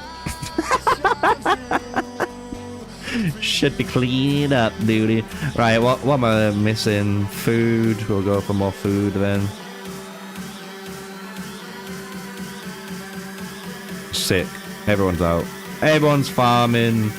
Everyone's gaining meteorite. We've emptied our thing. Our stamina for this morning. It's pushed us to rank 7. Rank 7 currently in the tribe elimination end. So rank 17 and then rank 149. So tomorrow I'm going to try and stream again anyway, and then I'll show you guys me doing the forging thing. So see how much forging essence we get from now till then. And then on power boost, we will use my speed ups, as you can imagine. And that's going to grant me my level 30 town center. We'll also probably pop that research, but more importantly, we'll be focusing over here. You know what I mean? So we should be able to have this on 3 out of 5, finish this 4 and 5 out of 5. And then we can start working towards the T7 tech, because technically then, tech-wise, it's as cheap as possible that I can technically have on the account. The only cheaper it can be is getting the title and teleporting to one of the capital cities, right? So we will do hopefully some of this, punch a little bit in. Hopefully we might unlock a T7. If not, it'll be close to unlocking a T7. So that should be a nice one then.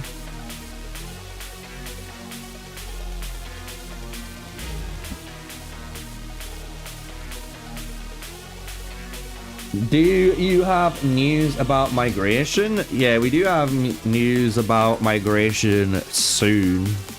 It'll be coming very shortly, maybe tomorrow on the channel. Definitely as soon as possible, let's just say that. Did you pass the soul account? What's that? Eh?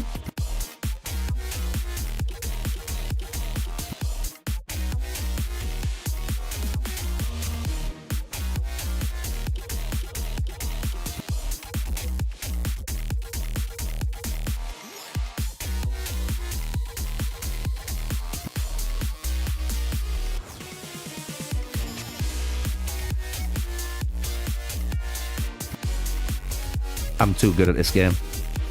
I'm too good. Big brain. Fucking big brain. Look at that.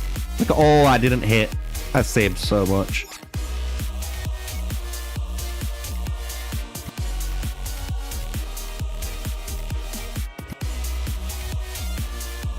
Oh no. Oh, we hit the single? Right, so these sixes have to be either... The six has to be either in the middle, this bottom left, or bottom right. So let's check. Okay, so there's one.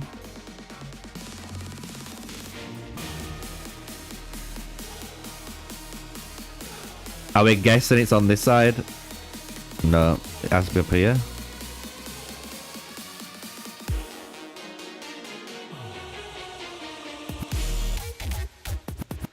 So we have, oh, we got twos left, so that's a bit of a pain. If I hit the corner, it disqualifies both of these ways, and it means it could only be here or like here. So we'll do that. So that's disqualified. It could be in the middle, but I'm gonna assume it's not. There we go, there's one there. So that means, is it going to be up here then? The other one? Oh no. Pop this one, so it can't be here. Pop this one. Oh, yes, let's go. Bro, some people are going to be looking at this like, yo, how are you?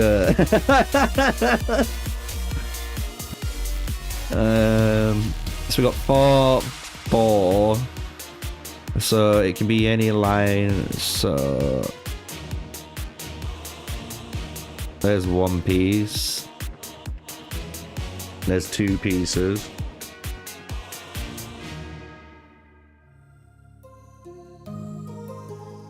And then tomorrow we can finish that. So that'll be those 2 there. And that'll be that one. So then again, you just got to kind of, you know, eliminate where these are. How to be Supercore? You're already VIP 10. I don't know. It's down to how much you spend, as well as I believe how active you are in the game. But also, I think I have Supercore on top, being a content creator as well. So like, obviously, like I do a lot, right? As you can imagine, playing, making content, participating and stuff. So.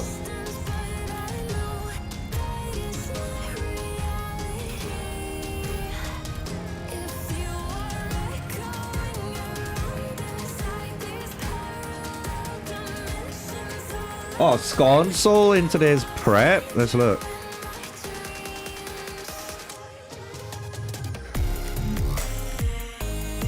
Yeah. Where is he? He's down here.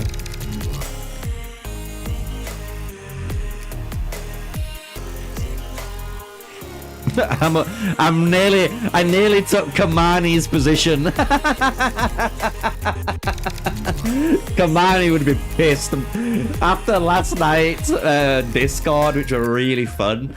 Like, if you guys didn't know, like sometimes if I'm available as well, I'll hop into, you know, our Kingdom Discord and we'll chat with who's around, you know, who's playing, if there's movie night and stuff. And Kamani was saying how much he dislikes people beating him in these events for the for the Empire coins, and I'm like, I am coming. I am coming. But yeah, I beat Scott, so.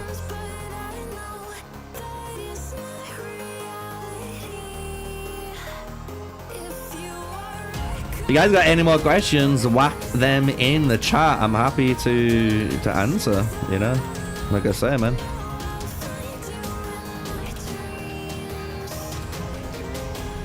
There we go. I was wondering why it wasn't zooming, it was just moving. I feel happy as well that I've almost got all my mills to 29. Like, it sounds crazy, but that has been a big W for me, man, because the amount of food it's generating now has been so much better, like compared to the other stuff that you know what I mean. Maybe I get my houses done next. That will allow me to max produce, and then at the same time I can also fishing calendar and temporary rest as well, because I ain't even temporary rested, so I could technically kill more mobs. I can kill more mobs.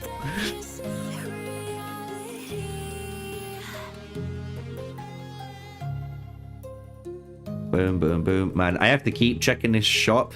And I don't care. You shouldn't be doing this, but bro, this shit is so hard to obtain. It's like crack to me now. I'm like fiend, like, give me the purple. Give me the purple gems.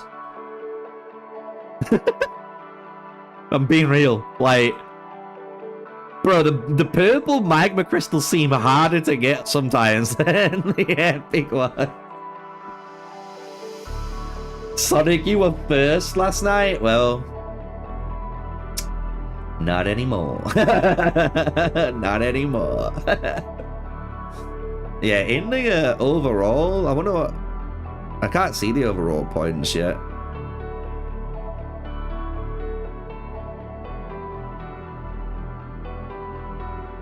No, I can't. Ooh!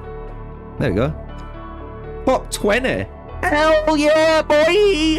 Hell yeah, boy! I don't even know what we're getting for that. We get 5k coins. Yeah, boy!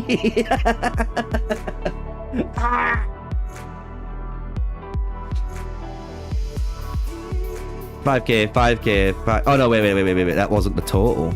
That wasn't the total, Sneaks. Ooh, okay, now that's better. 15k and 4. I'll take that. I will take that any day of the week. Because right now, I'm getting 6k and an extra ticket. Tomorrow, I'm forging only. So I wonder how much I get from just forging. And then it's same here. But in total... yeah, boy. I'll take that. I'll take 15k coins.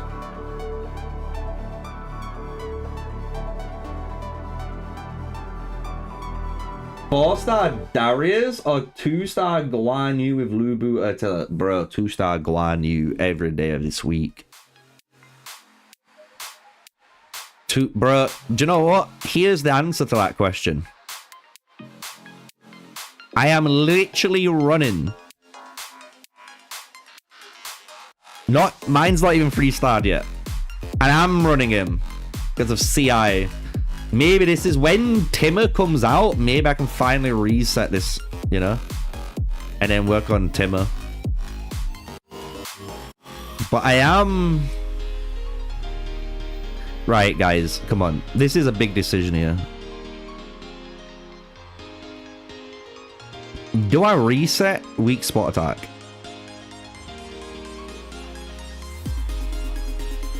Because this is my thought process. If I reset weak spot attack, obviously I'm going to get a ton of my scrolls back. I've got 4 resets, so I can reset 4 different skills, right?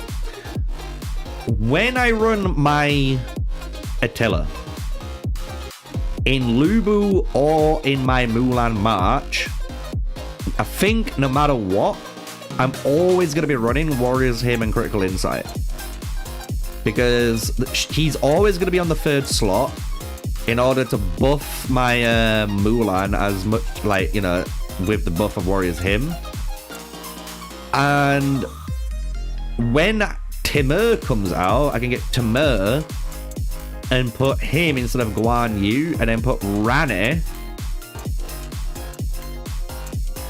in that lineup. So I can run Lubu, Timur, Rani, right? And then I can run Mulan, Mehmed, and Attila. But either way, no matter what position Attila's in at the moment, it looks like literally I'm forced into this combination. I do have the other skills unlocked in case for some reason we can run like a weak spot Critical Insight or an Active Mercy Critical Insight combo because he's in like position 2 and not position 3. But for me, my account, I'm mainly running in position 3 spots, so I feel like I can reset this. What do you guys think? Do you like the way I'm thinking, or do you disagree? I'd like to hear your thoughts.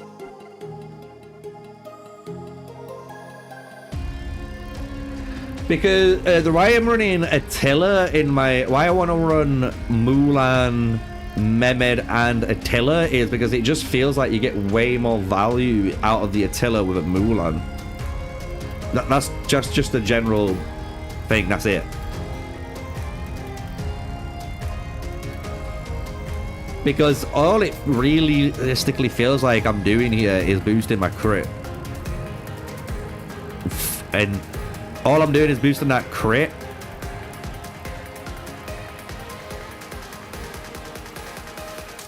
Oh, my cav gems aren't good, guys, because I haven't been doing them yet. Look. I've got no gems on my Attila yet. I can probably put some in, but I haven't done them yet. And then unit cap, got 1 legendary. So I want to level up the gear. Once I level up the gear, I can gem them. That's what tomorrow could be. Like, tomorrow, maybe I ignore this, which might hurt my soul to say, but maybe I ignore the level 60 for now and just get level 40 on this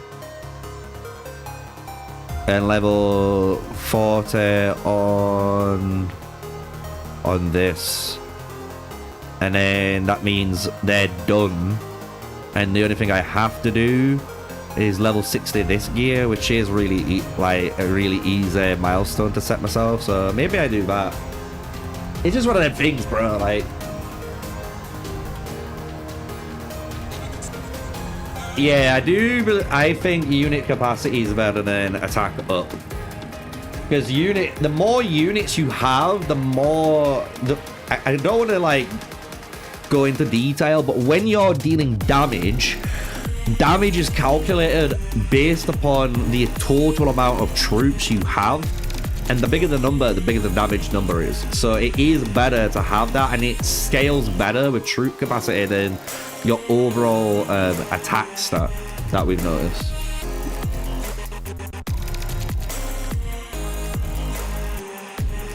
I'd probably put in the 4-star Rani.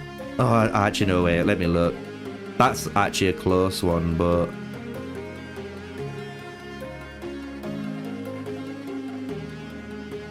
You need this.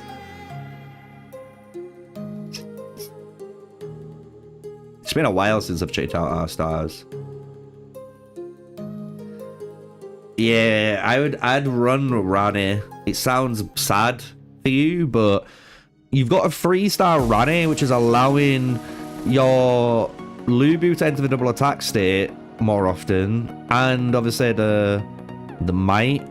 But then you also have the critical strike of Warrior's Hymn, and you can run Kingsblade, and the hero has just infinitely just more might, right? Being 3 stars of a 4, so you're gonna have a better scaling too. But as soon as you have a 3-star Attila, the 3-star Attila will be better than the 3-star Rani. But from what I'm understanding, from what I've heard, from what I've seen and what I've tested, a 5-star Rani is stronger than the 5-star Attila in the 3rd slot. But then you run Lubu, Attila, Rani, and your Attila runs critical insight, and then instead you run weak spot attack, or you run armor piercer instead in slot 2. So you run like this combo or this combo, and then you have Rani there, you know? So the cav line-up's quite interesting when you think about like the progression of it. What generates rage? Saladin generates rage.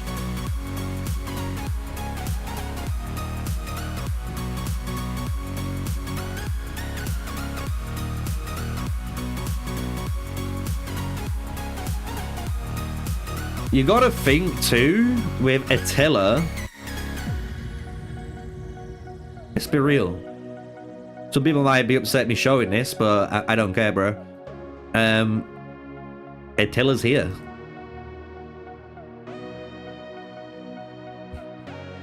If you want my tip and trick, I wouldn't spend anything yet in here, just in case they do add more and more heroes in here. If you're, you know, like Richard, your Hannibal, your Trib, and your Attila, if any of those heroes are 3 stars, I'd wait, because, you know, you're assuming season 2, season 3 heroes will come in, and then you can get those heroes instead of these. And if you do that, and you've saved up all of your coins, you can buy it instantly.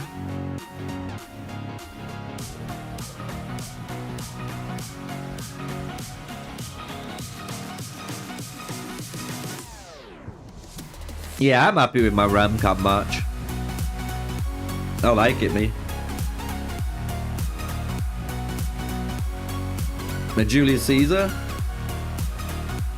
I just need to level him up, literally. But when I did all the testing and stuff, yeah, man. And I've even seen people with max Julius Caesars doing work, bro. Like, I can't wait to join them. I cannot wait. But we need to finish my Richard match first. And because, as you guys know, my Richard match is closer to being done. So I need to focus, get this done. Once it's done, then I can go back to my Julius Caesar, Ram, and Octavian.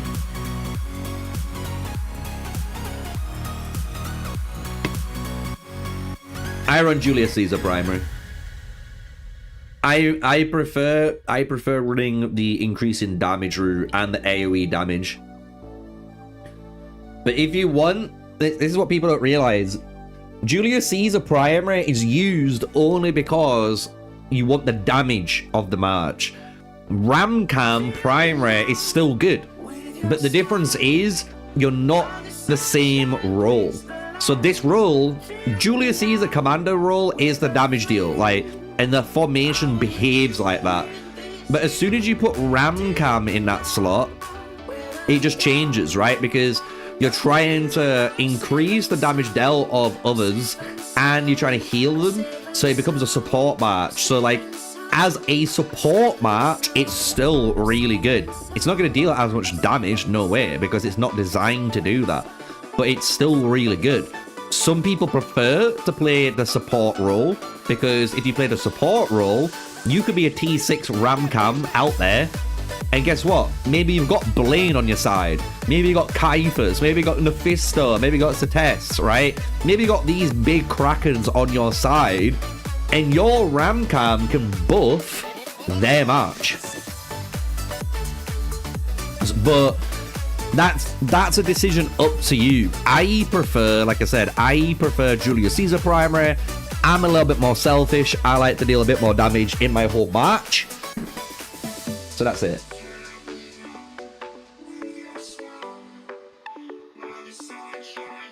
Cuban, join me with my maxed Marshall Pikes. Bro, I'm so close to it. And this is the thing. My Marshall Pikes are just better kitted too. Let's be real. 4-star Julius Caesar. I've got a 3-star Ramcam. I've got a 3-star Octavian. Compared to my Warriors, that's going to have a 3-star Mansa Musa. I'll have a 1-star Boudica, but then I'll have a 3-star Richard, right? So, like, my Marshall Pikes are infinitely going to be stronger, but I've already got, like I said, the skills are already closer. So I'm going to stick to my guns, and I'm just going to complete it, you know? Like, I'm just going to priority, because at the end of the day, I'm a content creator, and I know you guys will want to see eventually all the heroes, and maybe I do a video where, you know, if, you know, and maybe a year from now, we revisit the old heroes. You know what I'm saying? Yeah, 5-star Julius Caesar is OP. I need 215 medals. I'd have to do 10 weeks, right? In 10 weeks, I could have a 5-star, right? Because you get... No, is it less than that? Hold up. Let me think, chat. Let me look. So we get it's 2 every 3, right? And if you pay, you get what? 5. Let me go. 1,000. Yeah, so you get 22. So there's 22 sculptures there. And if I ever did anything,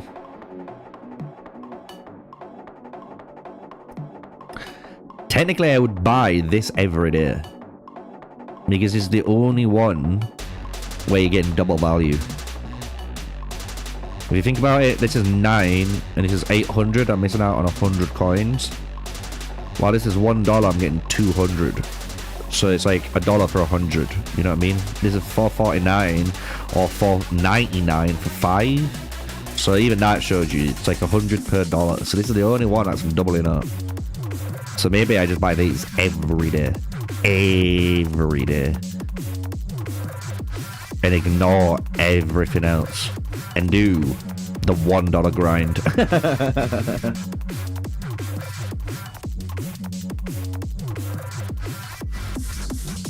Yeah. Because that's the thing, when you go pikeman, the thing is with pikeman, you have such a good kind of like, even if you just have 2 pikeman lineups, it's like, I would say the game is so self-explanatory on what you do, it's crazy. You know? Like, you come in here, you pick up Messenger for Richard, you pick up Sacred for like your Julius Caesar, you come down here, you pick up Lofty and Tranquil Water, then you come down into the purples, you pick up Ring of the Badger, Ring of the Boar, and Ring of the Falcon. And then you just go crazy with whatever ones you want to put on whoever. And then you maybe run, you know, Ring of the Clover as well as an option too. And yeah, you just mix and match out of, because your primary commanders are set, so it's just like you've got 4 commanders to pick from and like 6 to 8 rings to choose from. So you just pick which ones you want to go in, and you go. You go. Pikeman march forward.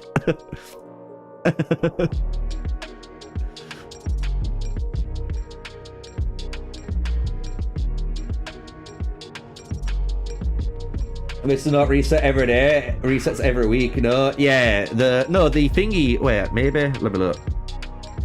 No, you might be right.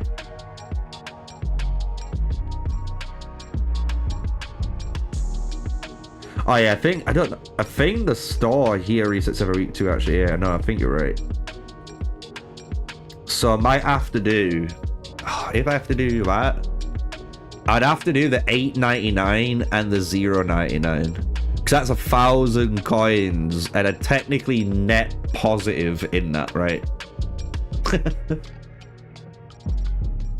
So I'd have to do that then. I'd have to do that. That's an extra 1,000 coins. That's every week. So that's an extra $36 per month. And then that means I'd have an extra 4,000 each week. Each month, right? Each month I'd have an extra 4,000. That gives me 40 sculptures, and then I get... No, wait, am I mathing that right? Yeah, I'm mathing that right. That's 4,000, and if it's 22, that's 88. So that's 128 sculptures. Then... Yeah, that's it. So I can get 128 sculptures. Is that right? Am I thinking that right? Have I added that up right? So if I did this and this each week, that's 4,000 coins, right? Plus you get 22 sculptures from this. So that means that's 88, and then adding them both together is 128, right? So 128 sculptures per month. So it'd take me 2 months. And then I'd have a 5-star Julius Caesar, right? And that's excluding the 15 I already have, and excluding if I ever bother to just go fuck it and use universals to finish him off quicker. which I wouldn't do, to be honest, but you know what I'm saying. Because my universals be going into like Mansa, so I get Mansa done.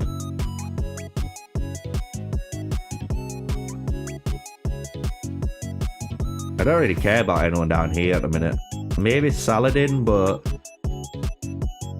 I'm not going to work on Saladin until I see something that looks promising. If I can get the 2 other components, say like 2 other martial archers come, I'll just put my, I'll go crazy and get him to 3-star. And then eventually 5-star. It'll be a grind to do, but I'll do it. The only thing I wish, man, was VIP 12, man. If I had VIP 12, it'd make everything so much easier. Because I could just literally just start doing this instead. Just get 20 medals every week.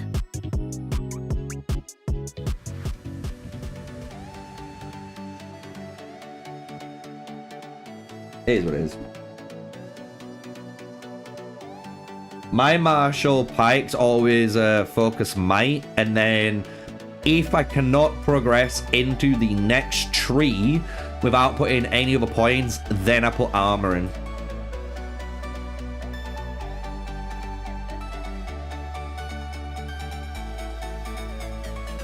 I'm pretty certain early on we talked about the Mulan rings and stuff. If you want to check that out, you'd have to kind of like go back, but a little quick reply to it is, if you want to run just blue and purples, you could run the Ring of Daisy on like Bellevue. You could run Nightwolf on your Mulan, and then like some sort of defensive ring if you can. Any good defensive ring, or Ring of the Bear, which reduces all armor, increases all of your heroes' might.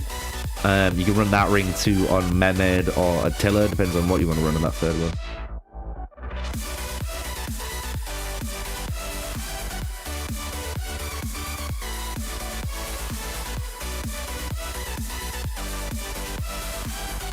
And thank you for supporting the community. Oh, it's all good, man. That's what we're here for, you know. We're here to support the community, even though so many people on my yesterday's video went crazy. Absolutely crazy, which were funny to me to see some of the replies.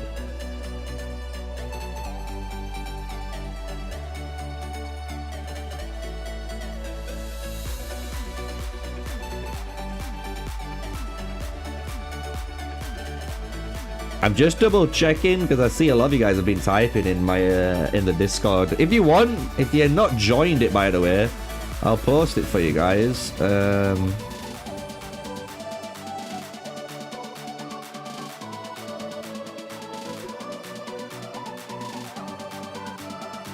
That's my Discord. It should land you on the welcome page. All you gotta do, guys, if you join it, obviously on the welcome page, just check out the rules in the landing zone. As you will probably guess, there's 448 thumbs up. So join the crew, gives it a thumbs up so you know what rules are. And if you want to join the Age of Empires mobile community area we've got in our Discord, you just go to the reaction roles and you can do that. If you want, I can show you guys on stream so you can see it if you want. Like, if you're new, that is, so you're not feeling a bit, you know. Window capture. There we go. So if you hit the link, it should look like this, technically, right? It should look like this for you guys. So then all you need to do is hit the rules tab. You can see all the rules. Be a good boy, read them. But then if you hit this thumbs up, you'll get access to, you know, the community chat here. You'll get access to the MrSneakyy gaming chat, and then you can go to the reaction roles. So if you want to look at Age of Empire mobile stuff, you can click on that. As you can see, we've got 256 boys. The Godforge as well. If you want to join the Godforge area, we've got that. Moko, And then recruitment 2. We got all sorts, right? So you can see even right now, someone's just hit it, right? So when you hit that reaction roll, just scroll down. Sometimes on mobile, on PC, you might just need to scroll down on your little area here, you know, on the side, so you can see. And like the Age of Empires mobile area is big, you know. You've got community VCs, so if you guys just want to chat away, you can chat away. There's the Fix My Form area that we've got, and even, you know, myself and Steve, you can see, and anyone in the community that have, you know, some decent knowledge and just want to help out, they'll answer your stuff here. And if there's enough Fix My Form stuff, so like say today Snakes asked this, say by tomorrow there's another 3 or 4 questions, that's when I make a video and I'll answer all of your, you know, stuff in the video. And then you got your community content, so if you guys want to post stuff to do with your own community, you can do that. I don't mind, especially if you want to find stuff out, or, you know, let us know if something's going on. We've got our tier list so far that we've got. I'm going to update this, don't worry, because you can see these are all the 1.0s. I got the new 1.5 tier list out, which you guys remember that came out, I think, last month. So that will go in here, and I will probably change this for you guys. But we've got stuff in here. We've got guides for everyone, and these, you know, I'm going to start adding more guides in here for you. There's lineups. You can see my lineups. You can put lineups in here too, I believe. I believe in lineups. Anyone should be able to post lineups, and all you got to do is literally like create a new post, pick a title, write what you need to write, add, you know, up at the top there, you would add your image, and then you would add any tags. So if you want to look for then, like, you know, a martial troop, you can do that. You know, warriors, I can look for that.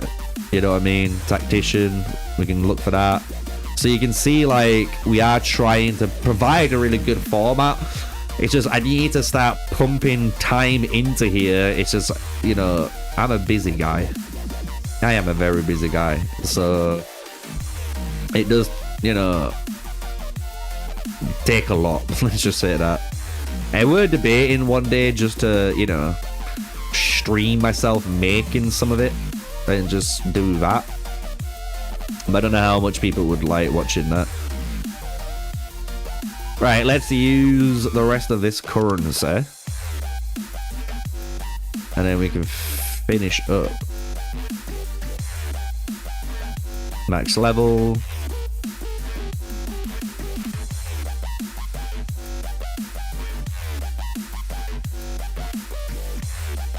There's our 11 complete.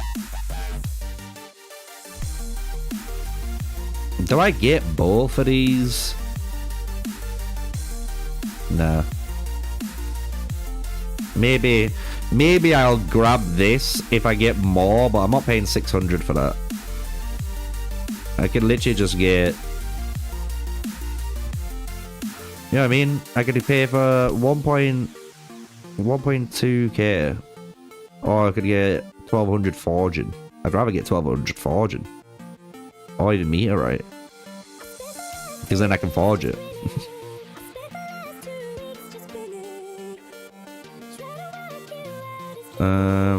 Building speed ups we need these, so we're getting all of them. Training, my 5-minute trainings, I could get.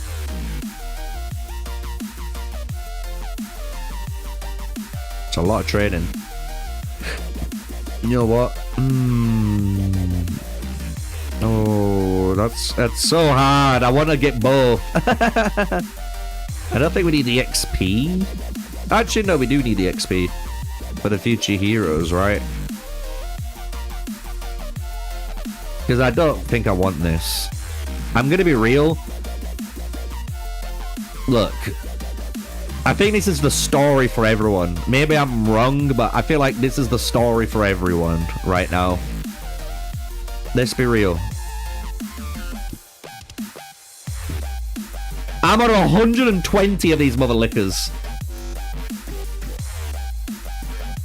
What does the forging essence even do? It's what you need to level up your gear, guys. Like, literally, like, you need that forging essence so you can upgrade your gear. Here, look. The forging kit.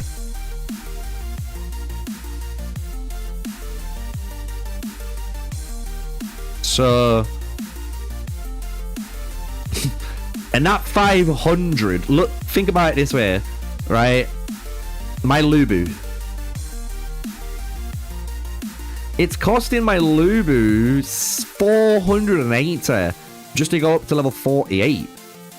So that is literally buying me a level on my gear.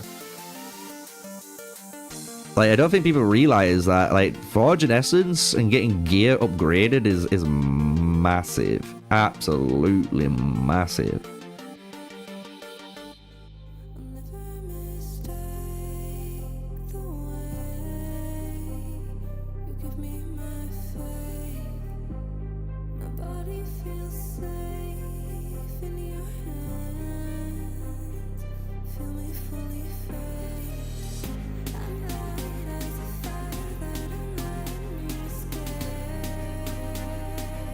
Just checking everything. Hold on. So I was just double checking my chat when my Discord wasn't going off, but no, we're all good. So yeah, we've pretty much done most things today. I'm gonna be honest. Nice little cheeky stream again. A little 2-hour 15 stream. You guys have been liking these since we've been able to answer you guys' questions, able to talk about all, able to, you know, help you out, as well as just play.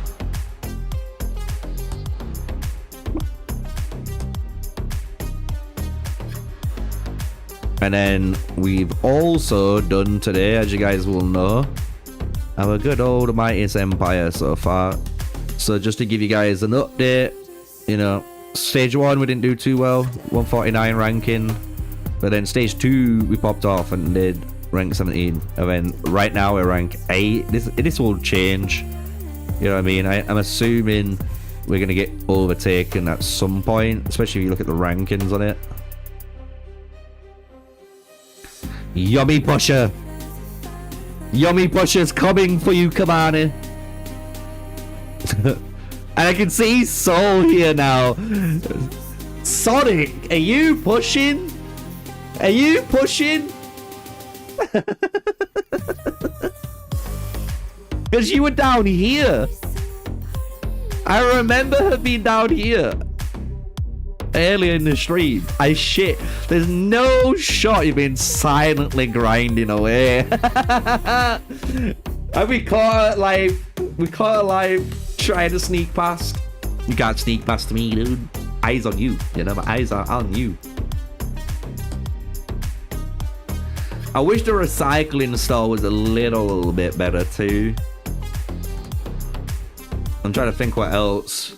And I wish there was 2 more hero resets. Oh, do you know what? Do you know what I reckon they should do? 6.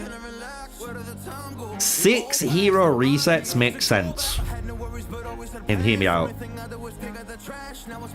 It's 3 heroes per formation. And at least with 6 resets, you get to reset 2 formations that you might have been running.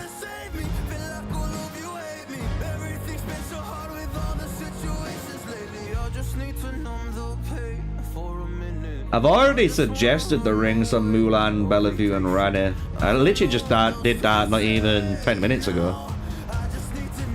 So I would just say go back and check. I went down the more cheaper route for those rings. If you want to see my rings, I run Radiant Guardian, obviously. And then I don't run Bellevue, I run Rane. Well, I run Mulan with Mehmed. And then I run Rane. That's what I run. I kind of want to swap this though. Like, I want a different ring here, but I don't know what ring yet.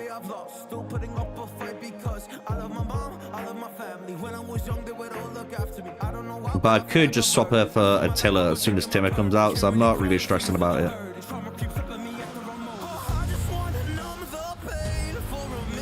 Yeah, I like Mehmed's. Mehmed's been really good. Because the thing with Mehmed is his skill is already really insanely good. And when you 1-star him, you increase the damage reduction effect, which is so strong on its own. And then at 3-star, you increase the damage effect of it. So at 1-star, you get better reduction, and then at 3-star, you get better damage. And then, yeah, you can guess right. At 5-star, if you want to go for 5-star, you increase the effective chance, right? Increase the trigger chance, of fatigue, fatigue damages reduction, right? So if you're not happy with him at 3-star with a 60% chance, you can go for a 70% chance. And even at 60%, he is fucking doing work. Especially for me, anyway. I love him. I do think, though, I want to go and get Peaceful Haven, though. Like, I think Owl's Lament and Peaceful Haven might be the better route at the moment. But we want to test it, so that's why I'm running Kingsblade Owl's Lament for now. And then if we have to, we will just swap it over, you know? Do you know what we're going to do to end the stream, basically? It's been the one thing I've been thinking about all stream, and I'm going to do it. I've been thinking about it, I've been going backwards and forwards, but I'm getting back. We have now 437 skill scrolls, which feels good. I don't know if I've got anyone else I really want to do it to apart from my Guan Yu when Timur comes out, but I'm not going to do that.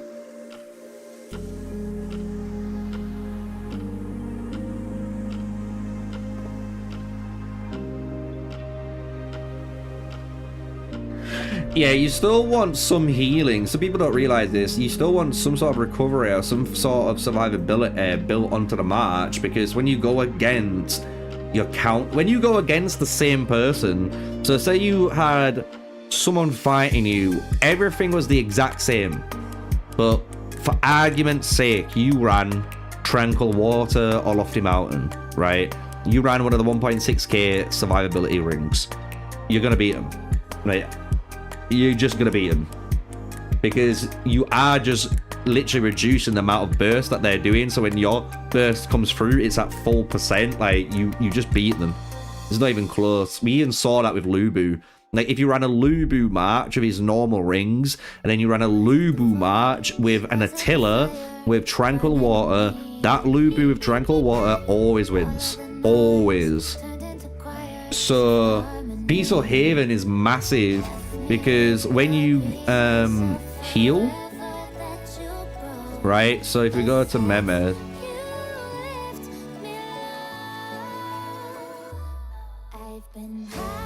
so this skill recovers units, right? And because this is recovering units, your Peaceful Haven is triggering off your own skill. So these two are triggering up, you know, triggering off each other. While this is giving you recovery, and this is just boosting you up. It's a lot more stat based, but this is more synergy. Like, do you go for more synergy or do you go for more stats?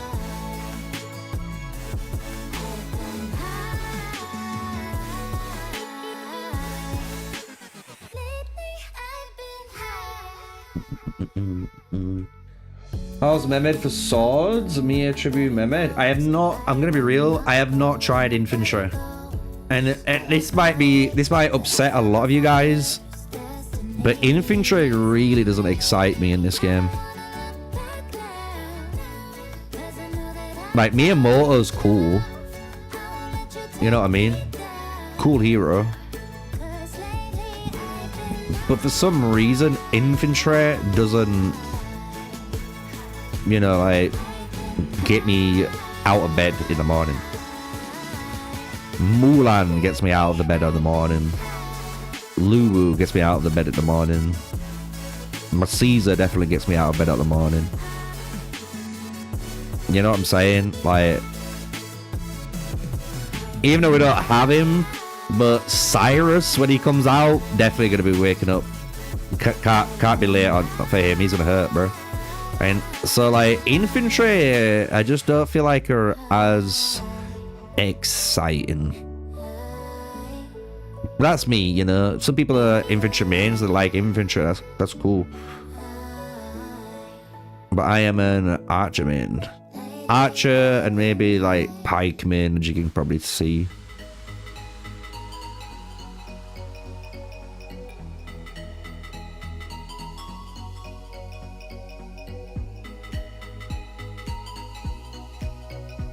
Yeah, Cyrus is definitely replacing Richard.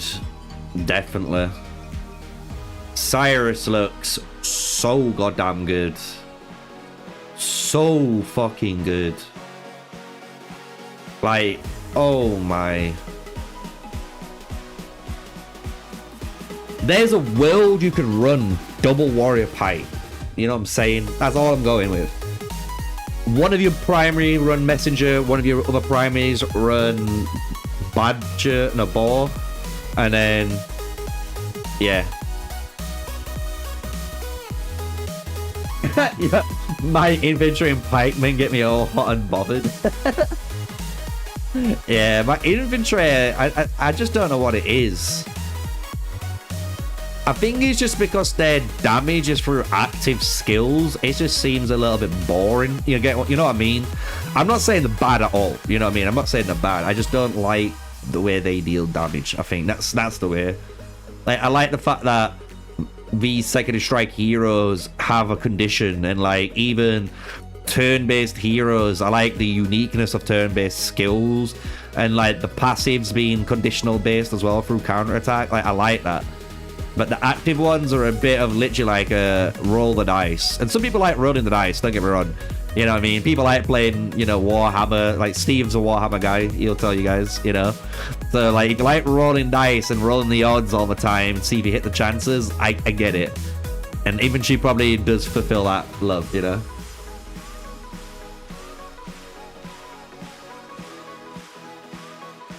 Yeah, I like to doing the same thing. So this is how I went, right? I went double glass cannon. So I went archers and I went cav, because my theory were, if you're not pikeman, you should be dead. That's the best way of putting it. Because if there's a cav versus a cav, my Lubu versus their Lubu, it should be pretty even. But then I've got a Mulan just helping in with the burst damage too, which should just finish the fight quicker. If there's an infantry, my Mulan just eats you with the Lubu.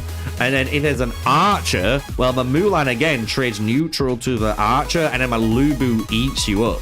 So that's the way I looked at it. And then, as you guys gathered through my formations, I've gone down pikeman as my next lineups. So in the field, I plan to run glass cannon, pikeman, and then fucking shit that shit out forward, you know, just fucking throw it out there into the world.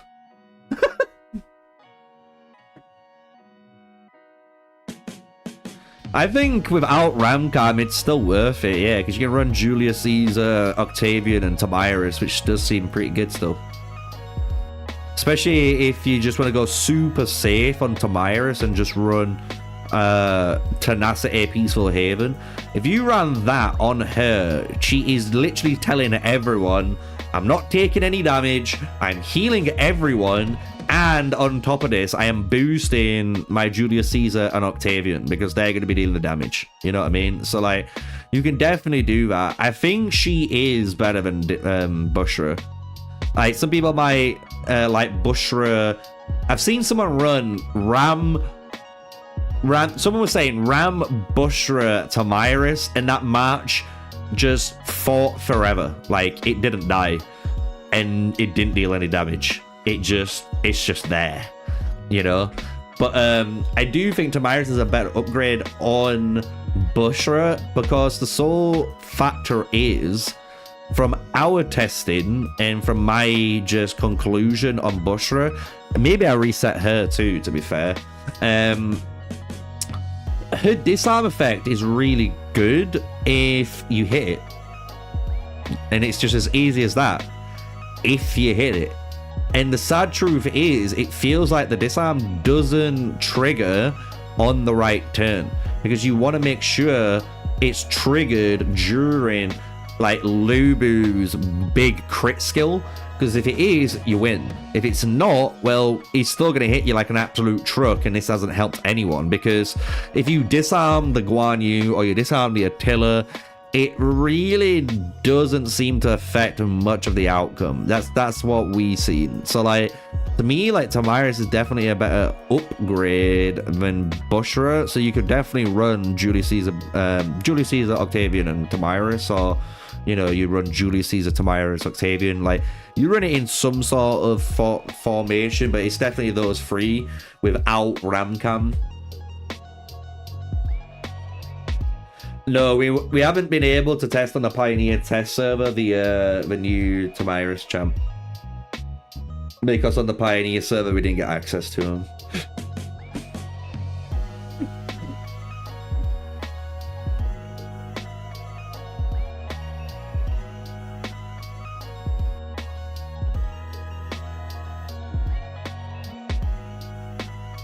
Yeah, inventory's like rolling a nat 1. And when you've got like Miyamoto, Tribuana, and Yodi, you got the combo, it's like rolling nat 20s all the time if you get it right. Same with like if you run, which a lot of people are doing right now, if you run like Ramses with Tribuana and Theodora and you sacrifice the bonus for not having triple tacticians, and you sacrifice that bonus, the Tribuana triggers your Ramses way more often, and it actually performs better than Charles. So it's like, that is literally rolling that 20 when it starts going off. Like, it just machine guns.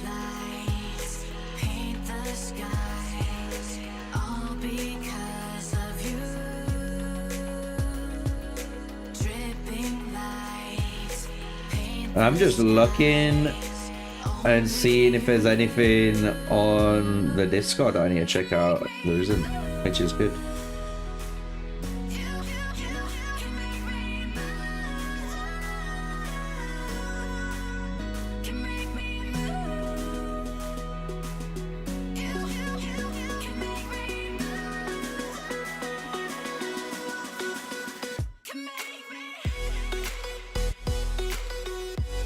So on the official Age of Empires mobile Discord, there's a new post. I haven't checked it today yet, but it is new. The Surplus Materials Fair originates from an ancient city of commerce. Okay. Dear governors, if the legendary advent in your servers has reached the 3rd round, you'll be able to see the Surplus Materials Fair entrance portal in the event center after you log in. In the Surplus Materials Fair event, you can exchange your unneeded hero medals for tokens, and these tokens can be exchanged for various rewards. It looks like we're making a video about that when it comes out, guys.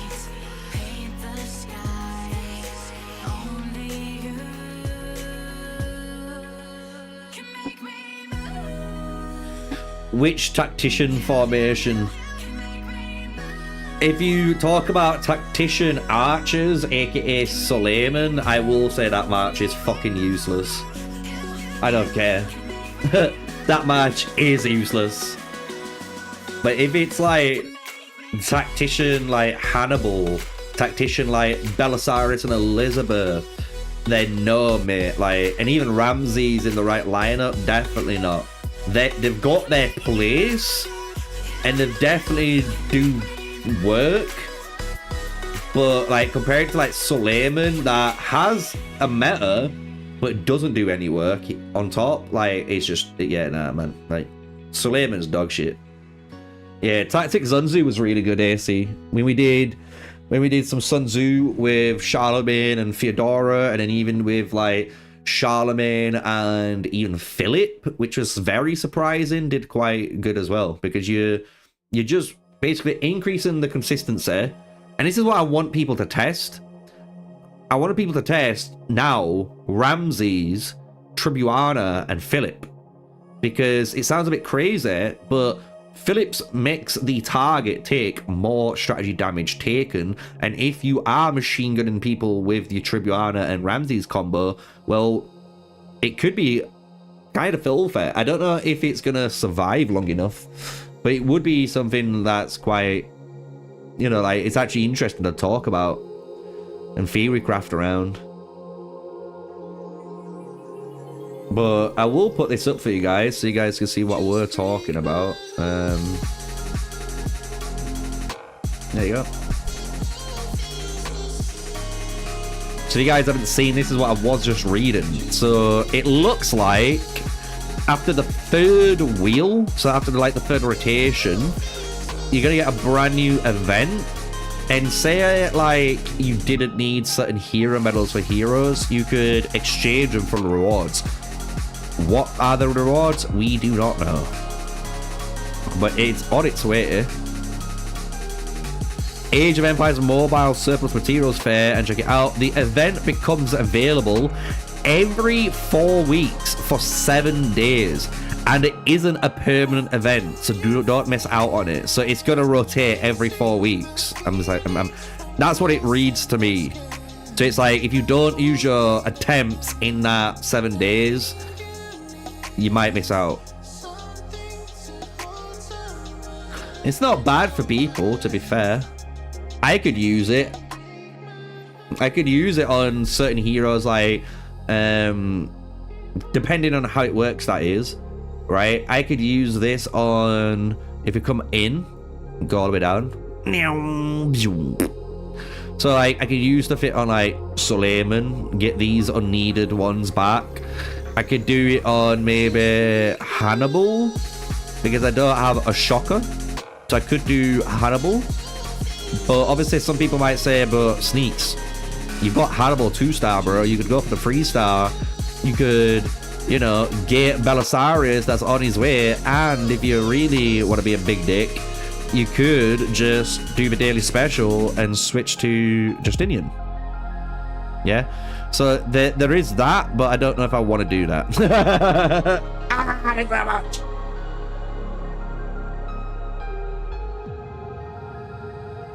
W devs, but it says late as always. Yeah. Some people are saying it's late, but I'm going to be real. It's still faster than other games that are currently out that have been in development. Like, I'm just saying, like, a lot of these changes in Age of Empires Mobile have come quicker, and they're still not in other games that I shall not mention. I shall not speak of said game, because whenever I mention it, it seems like the fucking army gets upset, and, you know, we wake up the hornet's nest because they can't just take criticism, you know.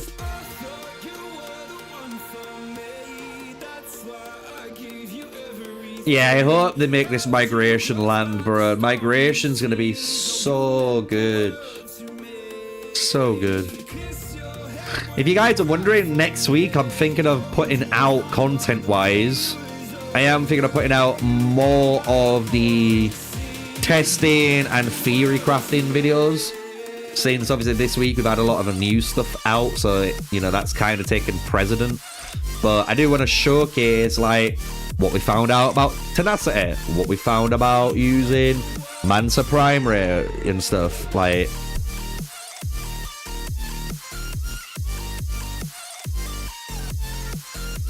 Tenacity OP. Tenacity OP.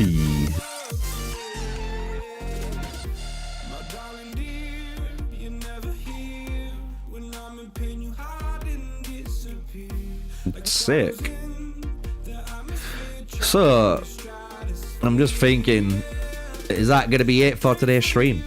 We're coming up to the 3-hour mark. We've done 2 hours and 40 minutes. Nice little chill morning stream. We've done the mightiest empire for today. We've set our guys farming. Obviously, I've helped you guys with all the questions that I've been able to answer throughout the whole stream. We've discussed a lot in the stream about formations, events, theory crafting, you know what I mean? So it might be that time. Might be that time I can stop the stream, have a little break, and then start editing my video that I need to edit. Just still need to download it.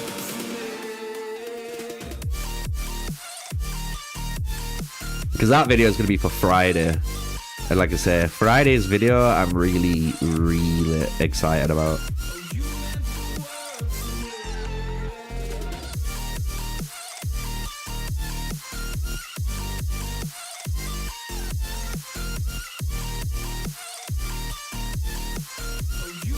Oh, actually, do I have enough yet? Oh, we do. 300, and I can get my trading speed to 6% though. I'm gonna do that. I'm gonna do that. I'm gonna get this 300. But I could just go like 225, 225, and then 3, you know what I mean? But this is gonna increase my trading speed for the future, right? And I only have to complete, what, 3 tasks? So I might do that, actually. Might bite the bullet. Get that to 5, then that.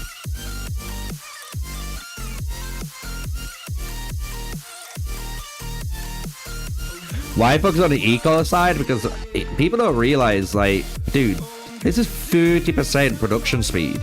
You get 10% each time. So even if you have 50% extra production speed, especially on food, I made a mistake here. I'll admit that. I didn't think I need this. I just hit it by accident while I was live streaming one day. I wasn't thinking. But the food production is so important. Like, food is like the hardest, literally, resource to get. And you use so much.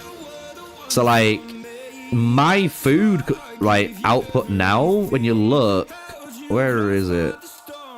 Production details, look. In the Citadel, I have 119k production now, just from food. And that's an hour. An hour. I'm getting over 1 million food production, basically, every 10 hours. That's crazy. You know? You say you could just farm it, but you need all the resources. Like, you can't just farm food, bro. Like look at my resources now. This is literally a prime example of it. Like, I had 50, 60 million wood, stone, and gold, and I had like fucking 80 million food, and now I'm down to nothing. And the others are still healthy. Like, you might as well get food production and get farm food. Like, because no matter what, you're still going to be needing to do the other milestones anyway. But for me, I think I prefer the food production and the trading. Like I say, I did a little mess up on the wood one. Like, I don't think I needed to take this, and I didn't need to take this one. But I'm definitely happy I've got 2 here and 2 here, because I could have had 3 here and 3 here, which would have been better for me now, like, looking back. If I could reset it, I'd reset it. You know what I mean? I'd put 4 here, 3 here, 3 here, and I wouldn't be looking back. And if I could put a 4th one down, I'd put the 4th one down here, and then 4th one here. Like, I don't care.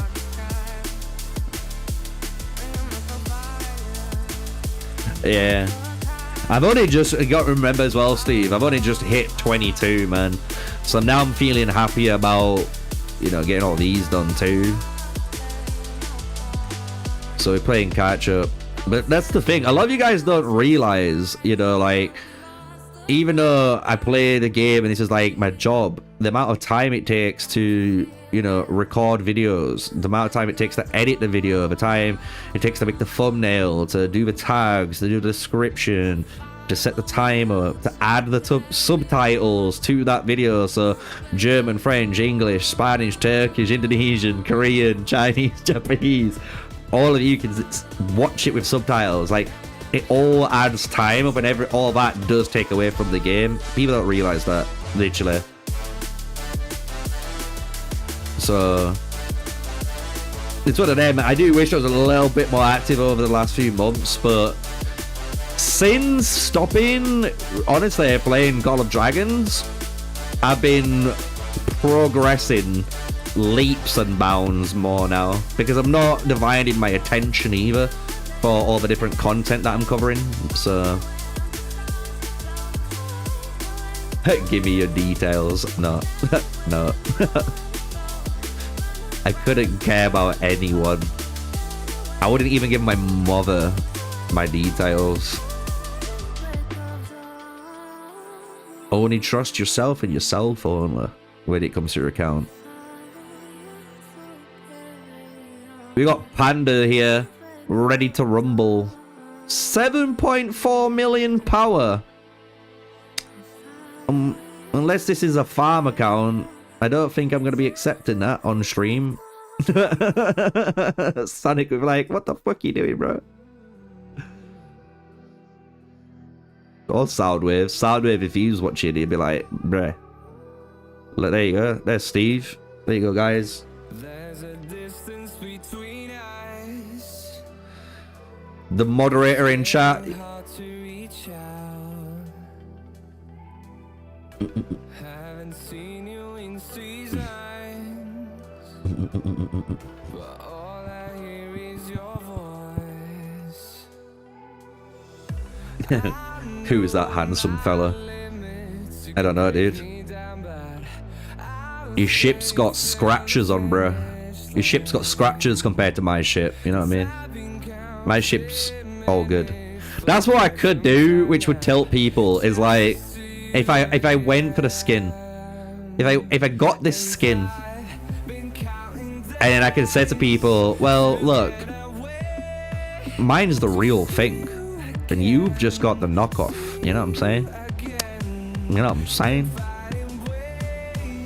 But I feel like if they're gonna make these skins, they're gonna make another one, or another 2 or 3. And if they are gonna make those skins, then I might as well just save up my red currency and just buy it all in one go. But that's a gamble on its own, right? Yeah, I haven't been playing COD in ages, Hellrider. Honestly, this season has just been a letdown.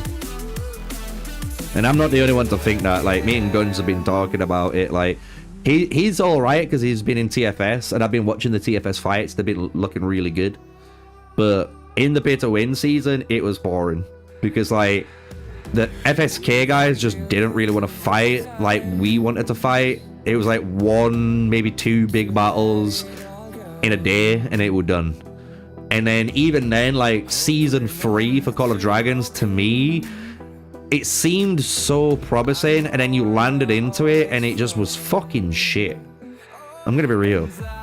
Like, the behemoths were the saving grace for season 3, and that is an issue. That is a massive issue. Like, I don't want to be doing boring seasonal quests that are disguised for a different system, which is the Huswave, whatever it was called. The draconian woman that you need to upgrade to, you know, and fix and make her memories return. Like, that shit was boring. Like, we've had a season which were really fun, where you could change your commander skills and stuff, and then you had the season of changing technically like the range and stuff that were pretty cool. But even then, like, there wasn't too much. So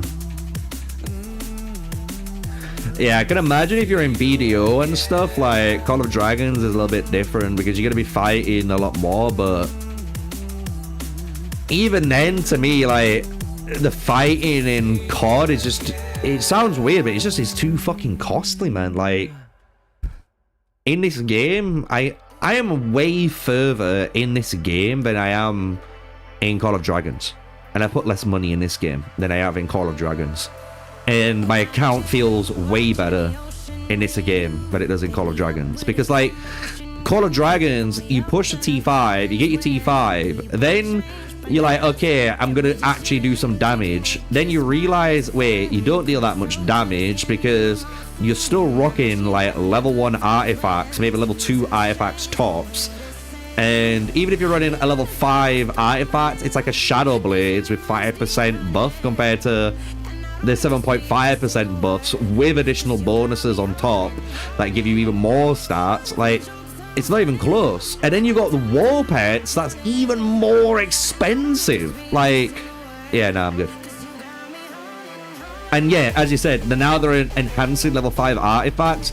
I am glad. I warned everyone. I said it wasn't going to get any better. It's going to get even worse. And it seems like my shit's on top. Because Call of Dragons is in no position. And I'm going to state this clear. Call of Dragons is in no state to be adding more mechanics that power creep the game. Because they do not have A, the player base, and B, they don't have enough rewards or just like value for players to play the game. Like, they just don't. And they don't even have content. Like, they don't even have content, bro. Like, the number one thing, man. They don't have it. And then you see Age of Empires came out later. It's got more stuff to do. It's shitted out more and more content and more things to be doing. It just puts Call of Dragons to shame. I'm sorry, man. Yeah, the combat isn't the same. And anyone with a brain, anyone will say that. Anyone will happily concede and say, look, Call of Dragons is hands down the best game so far in the 4X city building genre that does combat. It is. It's the number one because it's smooth, it's ranged, it's fast with the artifacts, it's good, it's cool. Honestly, it's exciting. But the issue it has is it doesn't let you experience that PvP, and it doesn't have PvP mini games that let you experience it for free. Literally, like Rise of Kingdoms is better than Call of Dragons in the aspects of content and stuff to do, but Call of Dragons is better than Rise of Kingdoms in terms of combat. But I would still say, no matter what, Age of Empires Mobile offers more rewards and it offers you more events and more things to do than Rise of Kingdoms does, especially in the early game. Especially in the early game. Like, the progression's way better in this game. Because the thing is with this game compared to the others, you know, leveling skills is easy. You know, like actually leveling these to level 40 is easy. And the difference in this game is like literally a 3-star hero. Like if you run, and we've done tests on it, if you ran a 3-star Julius Caesar lineup with like the right skills and you got some good gear at least, right, against someone else that's like a Lubu march or like a Hannibal march or even some other 5-star marches that aren't unit counters, you can still beat them. You can still beat them, you know? I wouldn't say Age of Empires Mobile is a copy of Rise of Kingdoms. Because if we're saying that, then I'm just going to say Rise of Kingdoms is a copy of like March of Empires and State of Survival and all the other games that came before it. And everyone will say, oh, no, it's not. No, it's not. What do you mean? Yeah, it is. Age of Empires Mobile's combat system works completely different. Completely different. On the surface, it looks like it. You know, when you're looking at like this, it looks like it. But when you look at how commanders' skills are actually working with activation chances and all these actual effects and numbers, they work completely different. The combat literally works completely different. Like this game, I would agree more, is more of a copy and paste of Era of Conquest. It's like done what Era of Conquest tried to do, but better. That's what I feel like. You know? That's me though. Like I feel like Age of Empires Mobile did what Era of Conquest tried to do. But it just did it better. Yeah, World at Arms. Yeah, another good one. Oh, old school one, man. That's what I mean. There was so many games that I played like this. People always go, oh, it's a copy of Rise of Kingdoms. It's like, dude, get a fucking life. There's games that came out before Rise of Kingdoms. And Rise of Kingdoms copy those. But you never say that. You never say that. You never say, oh, Rise of Kingdoms copied March of Empires KVK format. Nope. You never say that, do you? Like, people only mention it, it's because Rise of Kingdoms was the most popular Forex city building game, especially through COVID. Like, through COVID, Rocket gained such popularity, it was ridiculous. And I think that's what made devs made Call of Dragons. I'm gonna be real. I reckon they thought it got so popular they could get away with making Call of Dragons, but they've already sucked your money out too hard in Rock. And they didn't offer, and they didn't keep, well, I say they didn't offer, they didn't keep Call of Dragons, like, you know, with really good free elixir healing and being able to experience the game and being able to play the game. It is what it is. And another bad thing, obviously, the Call of Dragons content creator program is just abysmal. It's abysmal. Like, the Age of Empires mobile one's been way better. Just way better. And I wish they took notes and I wish they listened to content creators, because if they did, they would have had a decent program in Call of Dragons. But they didn't. You know. Hey, is the most shameless in terms of buying bundles? Yeah, no, I disagree again. Literally. I think the bundles in Rise of Kingdoms is way worse. And the thing is, with Age of Empires mobiles, it just offers you what a normal shop would offer you. It lets you buy what you want to buy. And if you want to buy it, you can buy it. If you don't want to buy it, you don't want to buy it. And what's funny about Age of Empires Mobile compared to Rise of Kingdoms is you will never get any better value compared to this game. I'm telling you. No chance. The amount of value you get in some of these are ridiculous compared to Rise of Kingdoms value. You don't even get close. Nowhere near. Look at the Mightiest Empire ranking. Have you been pushing now?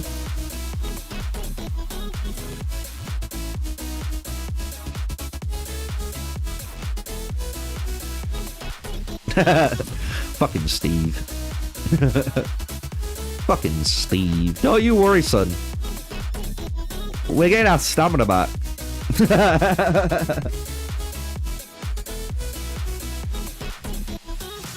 How would it be a gamble to save my chameleon? Because the gamble I'm saying, so in order to do with the red gems, right? The gamble is, I am gambling that the devs bring out another 2% skin like this, right? And I'm gambling they're bringing it out on the anniversary event, or, you know, like Christmas or something like that. Because if my gamble is correct, by the time that event drops, if I just literally come into the Herald event and buy the 20k one from now to each other Herald event. So say there's a Herald event for I'm trying to think what's the next holiday. Let's look.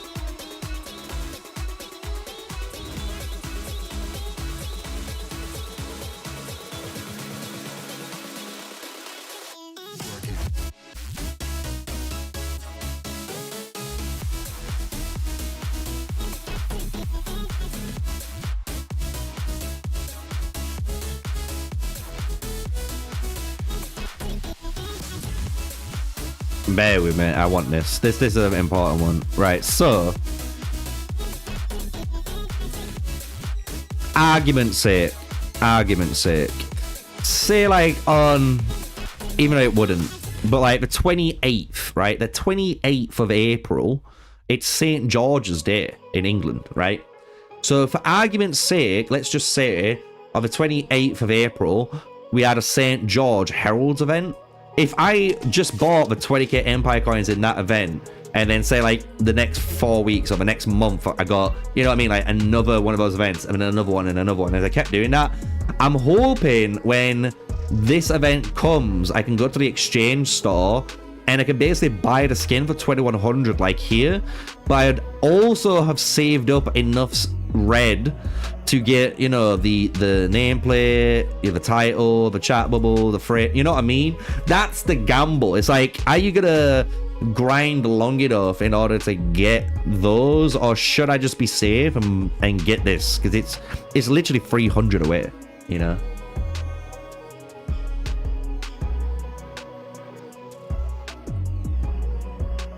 Which server faces impresses the most? Probably the last one. The last one we did, right? Was it Empire 40 when we fought? Because Empire 40 were really good. They had just so many people. So many. And it was nice to see the organization they had in, like, rallying and so on. I'm sure it was 40 that we fought. Yeah. We like them. So far, E40, yeah. They're the ones that impressed me the most. I can remember. Yeah, you might get Mother's Day. We might get a Mother's Day because we celebrated Valentine's Day. So you might get Mother's Day and hopefully get a Father's Day one, but we never know. It would be cool, I'll be saying. If you got a Mother's Day one and a Father's Day one, I'll be more pissed off if there's a Mother's Day one and no Father's Day. I'll be like, bruh, what about me? what about our day? Yeah, 64 was the original content creator server that they announced back on global launch, yeah. So that's why, like, you guys need to remember, in our server, explicitly on our server, this is why it's a difference to a lot of your people's servers. Our server is a very spender-heavy server. You know what I mean? Like, look, like, even for T6 players, and you know what I mean? Like, look at it. Like, I'm catching up to the top 100 now.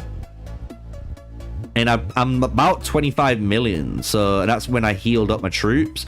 So you can see what I'm saying though, right? Like, we've got spenders all here. So our kingdom works a lot different to some of your kingdoms. Which is what pisses me off in yesterday's video, I'll be honest. People assuming the way kingdoms work without knowing how kingdoms work, you know? That's after Father's Day. Yeah, so if we can get a Father's Day, imagine a Father's Day skin, a Mother's Day skin, we'll be good. We'll be good. We'll be cool.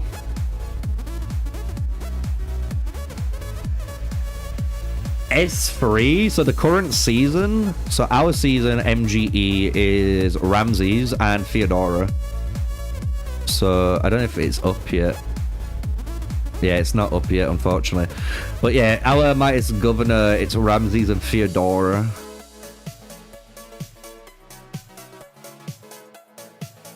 Oh, am I? And then next season, yeah, next season's Elizabeth.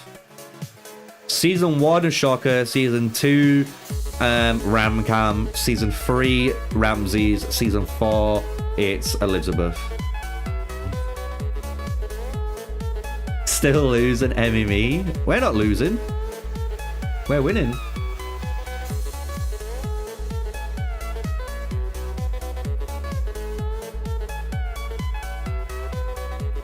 I'm confused. We're winning. I'm kind of confused. We're winning against 88 here. I think we've only lost like one or two mightiest empires, which is a pretty good record if you ask me. We've only lost 1 or 2. Because we lost against Empire 40. They were so good though. Yeah, that's what I mean. We've only lost 1. I'm not going to lose sleep over it. I'd get it if we lost a lot more, but we hadn't, you know.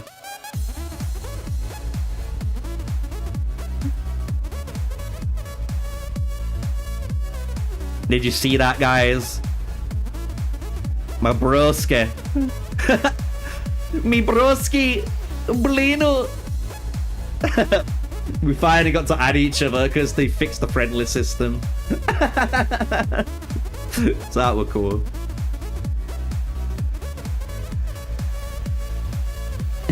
Hi, Sneaky. What's sneaking? Nothing, dude. We've literally we've been streaming over 3 hours now, and we've done pretty much all we can do for now. We've done the Mightiest Empire, we've done the farming, we've answered a lot, we've been speaking a lot, we've been sneaking about, we've been, you know, we've been thinking about what to do next in terms of resets, in terms of, you know, should I go for this skin, should I not go for the skin? We've been quite doing a lot, you know.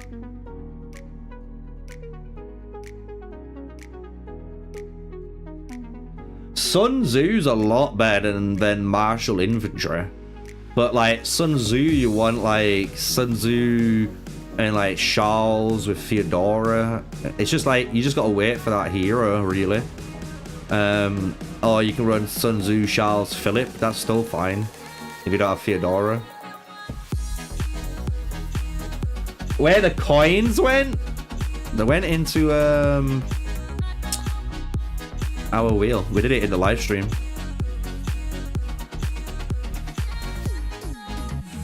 Right here. That's where they went. And then tomorrow and the day after, we'll hit our 120 bundle, which feels nice. Get the extra 15. And that will put our Mansa Musa to almost, like, you know, progress.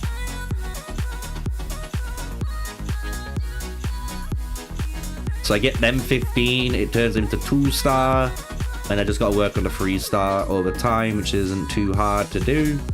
So we'll be doing that. And then we'll get all our coins back. I don't think you guys realize, but like, you know, when you compete in a Mightiest Empire event for your empire, you do earn a lot of stuff. You know what I mean? Like, when you're going into the rewards, each stage, like even if you just come top 20, top 30, look at that. That's 4, 8, 12, 16. That's 20,000 for the whole each day. You know what I mean? Like you complete each day and you're in the top 30, you're gonna get 20k empire coins by the end of it. And then at the same time, like at the total, you're gonna get another 10k and then 3 universals. So you get a ton of coins just from this alone. And then you've got obviously your weekly points. So you got this weekly ranking here. That's going to give you a bunch of rewards, right? So if you go to the rewards screen, that's 4k every week too. So that's for a 16, right?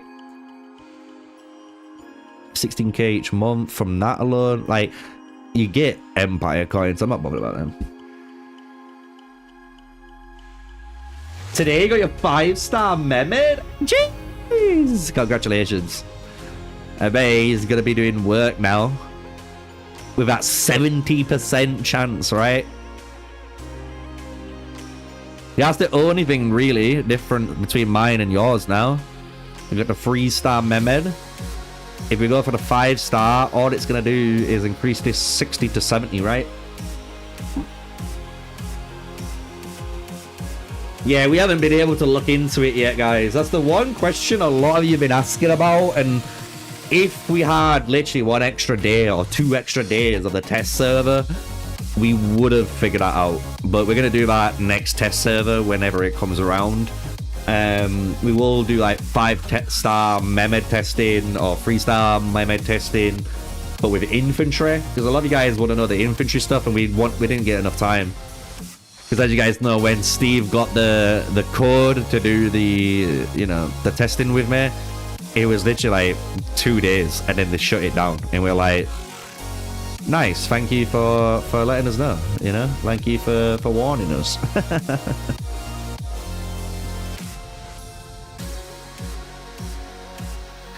If you get paired with 25, your whales will love it. Why? I'm guessing in Empire 25, there's not many T7s.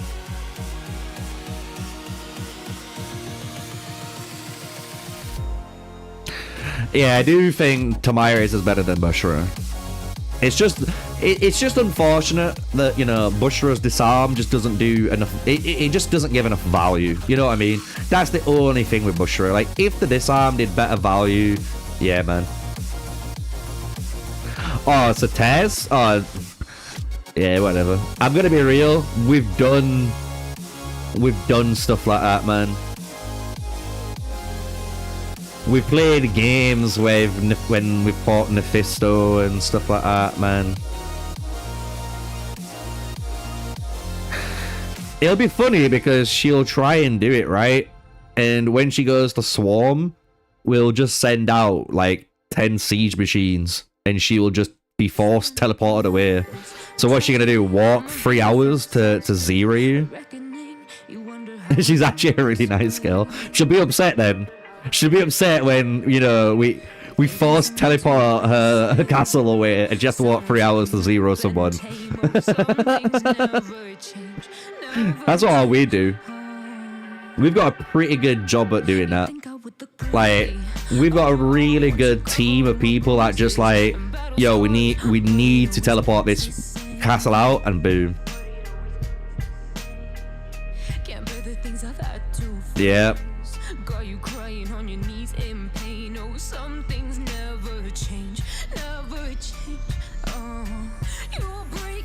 Yeah, that would be crazy if the you know, the pour out worked still. That would be crazy. It makes you feel like a dolphin and you're 53 mil? Come on, bro, I'm a dolphin. I'm a dolphin. Being like 25, 27. But I am like a delayed, you know what I mean? I'm kind of delayed if you think about it, because like, you know, my account isn't like a hard focus on one or two because I'm a content creator. Like, I'm trying to do the most I can for everyone. So you can imagine when I hit T7 on all my marches, I actually have like a lot of options to work with and not just like one or two. But yeah, man, like if I hyper focused on just one unit or 2 units tops, it'd be I'd probably be around, I reckon, 30 mil or 40 mil now.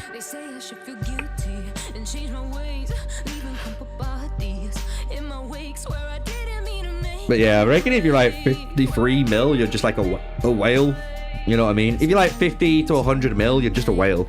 And if you're above 100 mil and so on, you're literally like entering the bigger whale territory where people go, are you a big whale or are you a kraken? Like,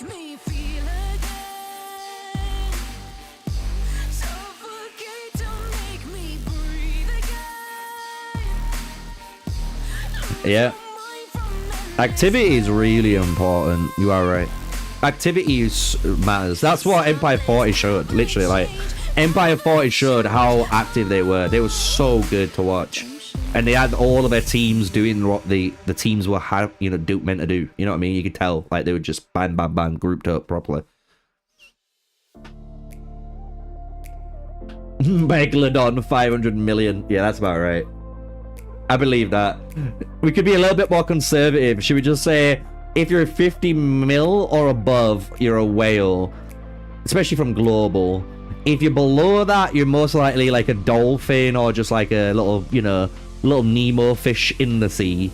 And then 100 mil, you're a kraken. And then let's just say, for the meme, if you're 420 million or higher, you're a megalodon. Because you're smoking others. You are smoking others, bro. You do not care, bro. You're sitting in your chair like Snoop Dogg, smoking the biggest spliff, zeroing every city because it's a good day today, you know. That's the Kraken lifestyle, the megalodon.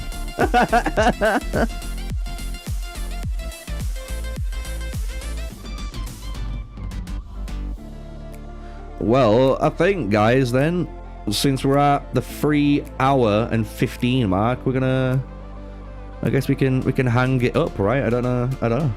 I'm literally just streaming now, just to stream. I'm waiting until the point where I just go, fuck it, I'll turn it off. So I'm literally reading you guys. You guys are keeping me going at the moment. It's crazy though, because 80% of the power is just millions of T7. Yep. Just having all of those troops, man. Whoa, one of my matches have come back. Ayo. Ayo. It's not that one.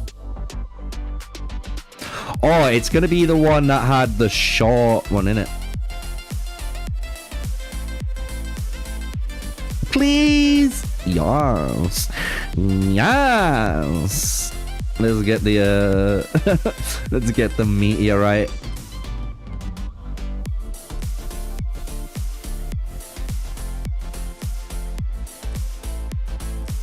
So I'm hoping today with all these farms, you know, we're gonna get a nice little extra little chunk of meteorite to put in. We haven't got too much meteorite because I did burn a shit ton of it during my MGE and I haven't really focused on too much, but we are getting it back slowly but surely. We could. Do I have any yet?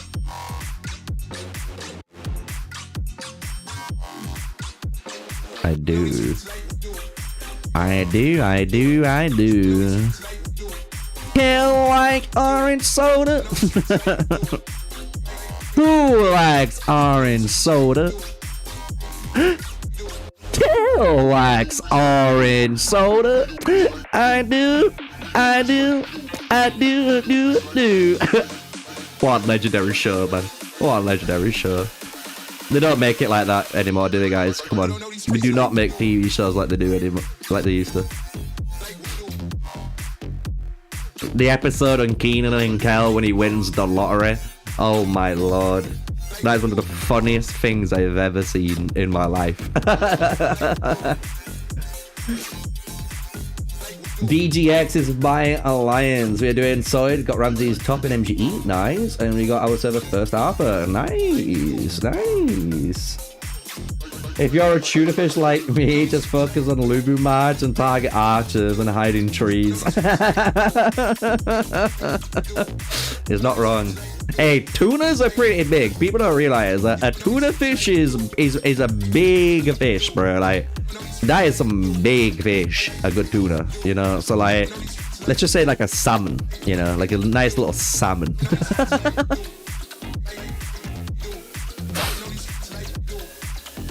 Still tastes really good. Not as big, though.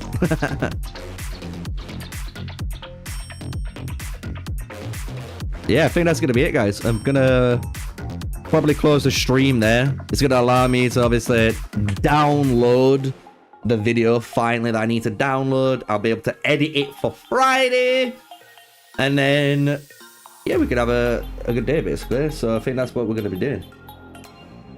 Just saying, Kel loves orange soda tells me you're over 30. Yeah, I'm literally 31. I've only just hit over 30. Yeah, it's one of them things. Tell me you're over 30 without telling me you're over 30. And then, like, people just start saying every little, like, 90s and early 2000s, like, TV show line. Like, Malcolm in the Middle, and, you got, like, Afro Samurai that people probably used to watch and that growing up. Keenan and Kel, Drake and Josh. Remember? Megan. Megan. Every time, man.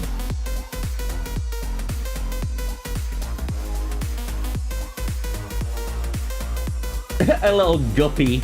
A little guppy.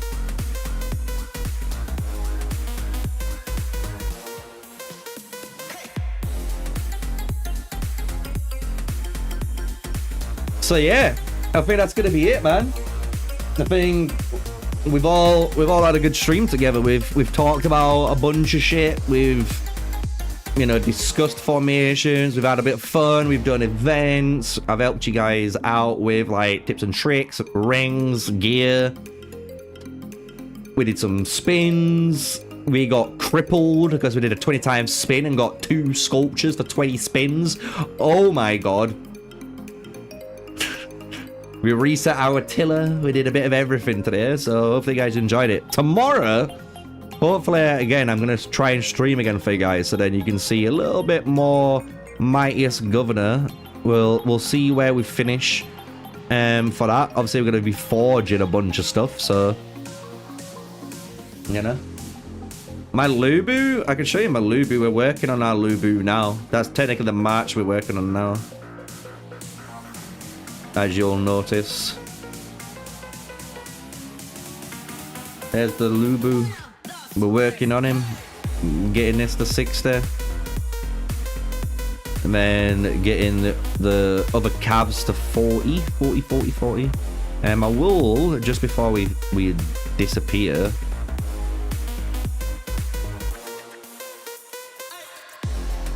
did I level him or her?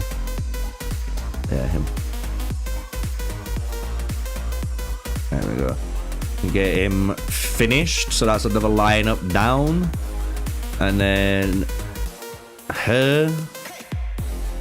Get them two, one lineup down, and then I can go back to my Marshall Pikes and be happy with my life. But there you go. That's all you guys are getting. If you guys are looking, we're 24.9 million, we've got 1.2 million merits being a T6 player. We're about to be level 30. We're about to push towards our final T7. We're technically in everything main, because obviously being a content creator, but I do pride myself mainly on my archers. My archers are the ones that I've done the most with so far. But yeah, that's going to be today's stream. I want to say thank you for all the guys that have tuned in. Every single one of you that have hit the like button. There's been 34 likes. I can see it jumping up really quickly now. It was on 31. So I want to say thank you for all of you guys that are hitting the like button now, maybe as you're leaving, if you've enjoyed the stream. And obviously hit the sub button, share the video, share the live stream about, because you can re-watch it. That is the benefit of YouTube. You can re-watch streams. You don't have to lose out. So yeah, until the next live stream, until the next video, guys. Stay safe, stay sneaky. Peace out.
I'm taking the world, you'll see. They'll be calling me, calling